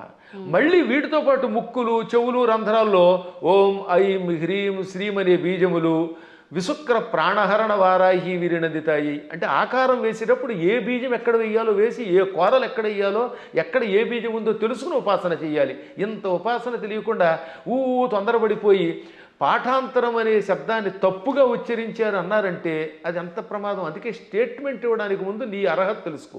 వాస్తవం. లేదా ఫలానా చోటండి పరమాచార్యులు వారు ఇక్కడ పాఠాంతరం ఉందని చెప్పారండి, లేకపోతే ఇంకొక ఆయన ఎవరో ఇలా పాఠాంతరం ఉందని చెప్పారండి, తుమ్మలపల్లి వారు కూడా పాఠాంతరం ఉందనే చెప్పారు, లేదా ఇంకో పెద్ద ఆయన చెప్పారండి అని చెప్పాలి. పాఠాంతరం అనాలి, అక్కడ తప్పనకూడదు. అలాగే ఇప్పుడు ఇక్కడ మనకి దక్షిణాదిలో మంత్రానికి ఒక స్వరం ఉంటుంది, ఒక్కొక్క దానికి ఒక్కొక్కటి ఉంటుంది అనమాట. రాజాధిరాజాయ ప్రసహ్య సాహినే నమో వయం వై శ్రవణాయ కుర్మహే సమే కామాన్ కామకామాయ మహ్యం కామేశ్వరో వై శ్రవణో దధాతు అని చెప్పాలి. ఈ మంత్రం మంది. ఇదే ఉత్తర భారత్లో రాజాధిరాజాయ ప్రసహ్య సాహినే నమో వయం వై శ్రవణాయ అని ఒక గొలుసు కట్టు స్వరం ఉంటుంది. కాబట్టి వాళ్ళు వేద పండితులే, వాళ్ళకి ఆ స్వరంతో నేర్పారు. ఇక్కడ మనకి దక్షిణ భారత్లో ఇది నేర్పారు. కాబట్టి ఇప్పుడు మనం ఇది విని అది తప్పు అంటామా, వాళ్ళు అది విని మనది తప్పు అనాలా? వాళ్ళ గురు పరంపరలో ఆ స్వరంతో ఉడుతుంది. స్వరాలు చాలా ఉన్నాయి. ఇలా స్వరాలు తప్పు అని చెప్పడం వల్లే ఒకప్పుడు పరాశరుడు అంతటి వాడు మళ్ళీ తపస్సు చేయవలసి వచ్చింది. ఆంజనేయుడి యొక్క కథలు ఉంటాయి పరాశర సంహితలో. అందులో ధ్వజదత్తుడు అనేవాడు స్వరాన్ని పక్కవాడిని నీతి తప్పు అని ఆక్షేపిస్తే, స్వరం తప్పు కాదురా, వాళ్ళ సంప్రదాయంలో ఆ శాఖలో ఆ రకమైన స్వరం ఉంటుంది, నువ్వు ఆక్షేపించావు కనుక వచ్చే జన్మలో దరిద్రుడివై పుట్టు అని గురువుగారు చెప్పిస్తే దరిద్రుడై పుట్టాడు వాడు. ఎంత తేడా ఉందో ఆలోచించండి. అందుకని నేను ఎప్పుడు తప్పని అన్ను, పాఠాంతరంలో అలా ఉంది. సరే పూర్తిగా తప్పు చెబితే అది వేరే విషయం. శాస్త్రం అనలేరు కొంతమంది. శాస్త్రం ఏం చెబుతోందంటే అంటాడు. అంటే శాకి సాకి తేడా తెలియదు వాడికి. సా అనేది దంత్యం, శా అనేది తాళవ్యం. శాస్త్రం అనకుండా శాస్త్రం అంటే ఏం బాగుంటుంది? ఇప్పుడు మన వాళ్ళకి తెలుగు చెప్పక్కర్లే. పెళ్ళి అనమంటే పెళ్ళి, పెళ్ళి. వెళ్ళి అనమంటే వెళ్ళి. వెళ్ళి అంటే ప్రవాహం అని అర్థం అమ్మా. వెళ్ళి రండి అంటే అక్కడ ఇక్కడ నుంచి ఇంకో చోటకి ప్రయాణం అవ్వండి అని. అదే వెళ్ళి అంటే ప్రవాహం. పాల వెళ్ళి అంటే పాల యొక్క ప్రవాహం, క్షీర సముద్రం అని అర్థం. పాల వెళ్ళి అంటే ఏమిటనుకుంటున్నారు అర్థం? క్షీర సముద్రం అని అర్థం, క్షీరసాగరం. కాబట్టి వెళ్ళి రండి అంటే పొంగెత్తి నీళ్లతో ముంచండి అని అర్థం. మమ్మల్ని ముంచండి అని మీరే చెప్తారు, నా కొంప ముంచండి అని. కాబట్టి వెళ్ళి పెళ్ళి అంటే ఎంత అసహ్యంగా ఉంటుంది. వెళ్ళి అనలేక ఉచ్చారణ రాదు, ఏ శబ్దం ఎలా పలకాలో తెలియదు, మంత్రశాస్త్ర నియమాలు తెలియవు. ఎవడు పడితే వాడు స్టేట్మెంట్ ఇస్తేలాగా. ఎంత గట్టిగా ఎందుకు చెబుతానంటే, ఇంక మీదటైనా పిచ్చి పిచ్చిగా ఇలాంటి వాటిల్లో వింటున్నప్పుడు పిచ్చి కామెంట్లు పెట్టకండి, దానివల్ల నాశనం అవుతారు. తెలిస్తే తెలిసినట్టు పెట్టండి. లేదా మాకు అనుమానం ఉందండి, ఎవరి దగ్గర నా తప్పు అంటారేమిటి, ప్రతివాడు తప్పు అనడానికి. అందువల్ల లలితా సహస్రనామంలో అనేక భాష్యములు ఉన్నాయి. మేము కూడా ఐశ్వర్యయోగం అనే అద్భుతమైనటువంటి ఒక భాష్యం గణపతి సచ్చిదానంద స్వామి వారి యొక్క ఆశీస్సులతో రాసి పెట్టాం. దాన్ని భారతీ తీర్థ మహాస్వామి వారు కూడా సంతోషించి అంగీకరించి పీఠికిచ్చారు. హేమాహేమీరైన జగద్గురువుల యొక్క అనుమతితో రాసినటువంటి గ్రంథాలు. ఎప్పుడైనా మీకు అనుమానం ఉంటే ఒక పాఠాంతరమో అనుమానమో అనండి తప్ప ఫలానా వాళ్ళ దాంట్లో తప్పు ఉందని తొందరపడి అనకండి. తప్పు అనాలంటే ఆ స్థాయి ఉండాలి, దానికి వివరణ ఇవ్వాలి, అంతే, మూల్యాన్ని చెల్లించాలి. ఇప్పుడు ఏమన్నా అంటే అహంకారం ఉండవు. అహంకారం ఏమీ రాని సన్నాసిగా అహంకారం ఉంటే ఏం మాకెందుకు ఉంటుందమ్మా? దక్షిణాహంకారం ఉండవలసిందే. విశ్వనాథ సత్యనారాయణ గారు ఏమన్నారు తెలుసా? చల్లపిళ్ళ వెంకట శాస్త్రి గారికి నాలాంటి శిష్యుడు ఉండడం ఆయన ఘనత అన్నాడు ఆయన. అదే కాదు అంతే. అప్పుడప్పుడు ఒక్కొక్కసారి భాషా పాండిత్యంలో మేము కూడా అలా అనకపోతే ప్రతి అడ్డమైన వాడు నెత్తి మీద ఎక్కడ మరి. అందువల్ల చిన్నప్పటి నుంచి తిండి తిప్ప మానేసి ఎన్ని శాస్త్రాలు ఎన్ని వ్యాకరణాలు చదువుకున్నాం. 25 శతావధానాలు చేసిన వాడిని ఇంకోటి చూపించండి ప్రస్తుతానికి. మరి ఇన్ని శతావధానాలు చేసిన మమ్మల్నే మీరు నోటికి వచ్చినట్టు ఏదో కామెంట్ పెడితే ఏ అక్షరం ముక్కరా అని మిమ్మల్ని మేమేమనాలి, అవునా? అవును అవును. కాబట్టి సందేహం లేకుండా నేను పండితుండి ఎవడేమనుకున్నా ఇంకోటమ్మా, అనవసరంగా అహంకారం తెచ్చుకోకూడదు. కానీ అహంకారం ఒక్కోసారి ఉండవలసిందే. పద్మాగర్ గారు సొంత డబ్బా కొడుతున్నాడు అనుకుంటే కొట్టుకోమనండి, ఏం పర్వాలేదు. ఎందుకని? మీరు ఉద్యోగానికి వెళ్ళాలి. ఓ చోట మిమ్మల్ని ఉద్యోగానికి రమ్మన్నారు. అప్పుడు అప్లికేషన్ ఏమని చెప్పాలి మీరు? నేను చవటని, ఆత్మస్థుతి చేసుకోకూడదు కనుక, అంతేత నేను చవటని, నాకేమీ రాదు, వాక్శుద్ధి లేదు, నా మొహం తగలయ్యా, నేను ఇలా ఉంటాను, నాకు ఉద్యోగం ఉండంటే ఇస్తారా? కానీ అప్పుడు ఏం చేయాలి? ఇప్పుడు ఉదాహరణ నేనే ఉద్యోగానికి అప్లై చేశాను ఒకప్పుడు లెక్చరర్గా. ఇప్పుడు గోల్డ్ మెడలిస్ట్ని, ఎంఏలో ఫస్ట్ క్లాస్ నాది, ఫస్ట్ ర్యాంక్ నాది, నేను ఎంఫిల్ చేశాను, పిహెచ్డి చేశాను, లేక నెట్ పాస్ అయ్యాను, నాకు ఇంత అవధానాలు చేశాను, పండితుండంటే ఉద్యోగం ఇస్తాడా? నేను నన్ను పొగుడుకోకూడదు కాబట్టి చెప్తానండి, నేను సన్నాసినండి, చవటనండి, నాకేమీ రాదండి, నాకు ఉద్యోగం ఉండండి, ఎవరిస్తాడమ్మా? కాబట్టి ఒక్కోసారి ఆత్మస్తు తప్పదు. ఇలాంటి వాళ్ళకి సమాధానం చెప్పడం కోసం ఇలా మాట్లాడతాం. అలా విత్తప్పుడైతే ఈశ్వర కటాక్షం వల్ల ఇదంతా వచ్చాయి. నేను అలాగే రాసుకున్నాను పద్యంలో, అమ్మా జగన్మాత నిన్ను ఉపాసించి ఇంత గొప్పవాడిని అయ్యాను. అమెరికా వెళ్ళాను, చాలాసార్లు వెళ్ళాను. ఫస్ట్ టైం వెళ్ళినప్పుడు 2006లో 19 ఏళ్ల క్రితం అక్కడ ఓ అద్భుతమైన పద్యం చెప్పాను. ఏమని? ఎక్కడి ఆంధ్రమందు గల ఏలురో, ఎక్కడి ఆంధ్రమందు గల ఏలురో, ఎక్కడి కాలిఫోర్నియా దిక్కును మృక్కులేని పరదేశమునందున నిర్భయముగా ఒక్కడనై చెరించితి, మహోన్నత కీర్తిని గంటి సంపదల్ మిక్కిలి గంటి. ఇదంతా పొగడ్త కింద ఉంది కదా. ఎక్కడి ఏలూరు, ఎక్కడి కాలిఫోర్నియా దిక్కు మొక్కులేని పరదేశంలో నిర్భయంగా ఒక్కడిని తిరిగాను, కీర్తి పొందాను, సంపదలు పొందాను. కానీ చివరిని ఏమన్నాడు తెలుసా? మిక్కిలి కీర్తి గంటిని నీ పద జలేజము భక్తిని గొల్చి అంబిక. అది కొసం మెరుపు. ఇదంతా ఎలా వచ్చింది? నీ పాద పద్మములను భక్తితో ఆరాధించటం వల్ల. సంపదల్ మిక్కిలి గంటి నీ పద జలేజము భక్తిని గొల్చి అంబిక అని ఆ సంపదల్లో లకార పొల్లు చివర ఉండడం వల్ల జలేజములో అలుక్ సమాసంలో ఎతి కూడా పడింది దానికి అలాగా. కాబట్టి చిట్ట చివర అమ్మాయి ఇదంతా నీ అనుగ్రహం అంటాం. మేము ఎప్పుడు వినయంగానే ఉంటాం. కానీ ఒక్కొక్కప్పుడు అజ్ఞానికి సమాధానం చెప్పేటప్పుడు అంత గట్టిగా చెప్పాల్సిందే. కాబట్టి విశుక్ర ప్రాణహరణ అనే పాఠాంతరం ఎక్కువ బాగుంటుంది. పాఠాంతరంలో విషంగా ఉండవచ్చు, అది వేరే విషయం ఉంది. ఉన్నప్పటికీ ఇదే. కాబట్టి ఎవరికి ఏది కావాలంటే వాళ్ళ గురు పరంపరను పెట్టి దాన్ని స్వీకరించెదరుగాక అని మంగళాశాసనం చేస్తూ మరొక్కసారి మీ అందరి దగ్గర సెలవు తీసుకుంటున్నాను. ఈ 2 మాటలు కూడా చెప్పేయండి గురుగారు. ఇంకా ఇప్పుడు ప్రతి ఒక్కరిలో ఉన్న ఒక చిన్న డౌట్ ఏంటంటే, వారాహి అమ్మవారు ఇప్పుడు మీరు చెప్పిన దాన్ని బట్టి పురాణాల నుంచి ఎప్పటి నుంచో ఉన్న విషయమే, కానీ ఇప్పుడు ఈ 3-4 సంవత్సరాల నుంచే కొత్తగా వింటున్నాం ఎక్కువగా. కాబట్టి ఎవరు ఆరాధించకూడదు, గోప్యంగా ఉంచాలి, గుప్త నవరాత్రులు ఇదంతా కూడా మాట్లాడుతున్నారు. అసలు వాస్తవం ఏంటంటే అక్కడ గోప్యంగా ఉంచమని ఎందుకన్నారంటే, ఎవరికి పడితే వాళ్ళకి, అజ్ఞానులకి, నాస్తికులకి, కమర్షియల్గా వాడుకునే వాళ్ళకి చెప్పకూడదు. ఇప్పుడు పెద్ద సమస్య ఏంటంటే, కలియుగంలో ఒక ఆయన కష్టపడి ఉపాసన చేశాడు అనుకోండి, ఇంకెక్కడి నుంచి స్వార్థపరులు బయలుదేరుతున్నారు కొందరు. వాళ్ళు గుడి పెట్టేసి, పీఠం పెట్టేసి ప్రజలు దోచుకుంటారు. మీరు చూస్తూనే ఉన్నారు కదా. చీరల్ని ప్రమోట్ చేసేవాడు, పూజల్ని ప్రమోట్ చేసేవాళ్ళు, బాబో ఎలా తయారయ్యారంటే అలా తయారయ్యారు. అందుకని వద్దని అండంలో ధర్మం ఉంది. కానీ అసలు ఉపాసన వద్దండం, మనవాళ్ళం వద్దండానికి. భక్తి కలిగిన ఎవడైనా ఉపాసకుడే. ఎప్పుడూ ఉన్న ఉపాసనలు. కాకపోతే ఉపాసనలు అనేది మీ ఓపికలను బట్టి చెయ్యండి. మోసగాళ్ళ మోసంలో పడకండి. ఈ విషయంలో మాత్రం మోసగాడు తయారయ్యారు, సందేహం లేకుండా. ఇంకా అక్కడి నుంచి వారాహి దేవతకి ఒక గుడి కట్టేయడం, అందరినీ నా దగ్గరికి వచ్చేయండి అనడం, దాంతో వచ్చిన వాళ్ళ దగ్గర ఏమో డబ్బులు లాగడం, చీరలు లాగడం, గందరగోళం అయిపోతుందమ్మా. వాళ్ళని దృష్టిలో పెట్టు చెప్పారు తప్ప ఉపాసనలు తిట్టట్లేదు అవతల వాళ్ళు కూడా. ఈ ఉపాసన పేరు చెప్పి వంచకత్వం ఎక్కువైపోవడం వల్ల వంచకులు దృష్టిలో పెట్టుకుని కొంతమంది వద్దన్నారు తప్ప, అన్నవాళ్ళు కూడా ప్రజల యొక్క బాగుని దృష్టిలో పెట్టుకున్నారు కదా, అది మంచిదే. నిజమైన ఉపాసకులు ఆడంబరం లేకుండా ఉంటారు. ఇప్పుడు ఎప్పుడైనా నేను పూజ చేశాను, ఒక్క పూజ బయట పదే చెప్పుకుంటా, డబ్బా కొట్టుకుంటాం, కొట్టుకోం. అత్యవసరం వస్తుంది ఒక్కోసారి. అలాంటప్పుడు చెప్పాలి తప్ప వీటితోటి అవతల వాళ్ళ దగ్గర డబ్బులు వసూలు చేయడం, వాళ్ళు మోసం చేయడం తప్పే. కానీ వారాహి ఉపాసన ఎప్పటిది కాదు, యోగ యోగాలుగా బ్రహ్మాండ పురాణంలో ఉంది. బ్రహ్మాండ పురాణం వ్యాసుడు రాశాడు, కొన్ని వేల సంవత్సరాల క్రితమే ఉంది.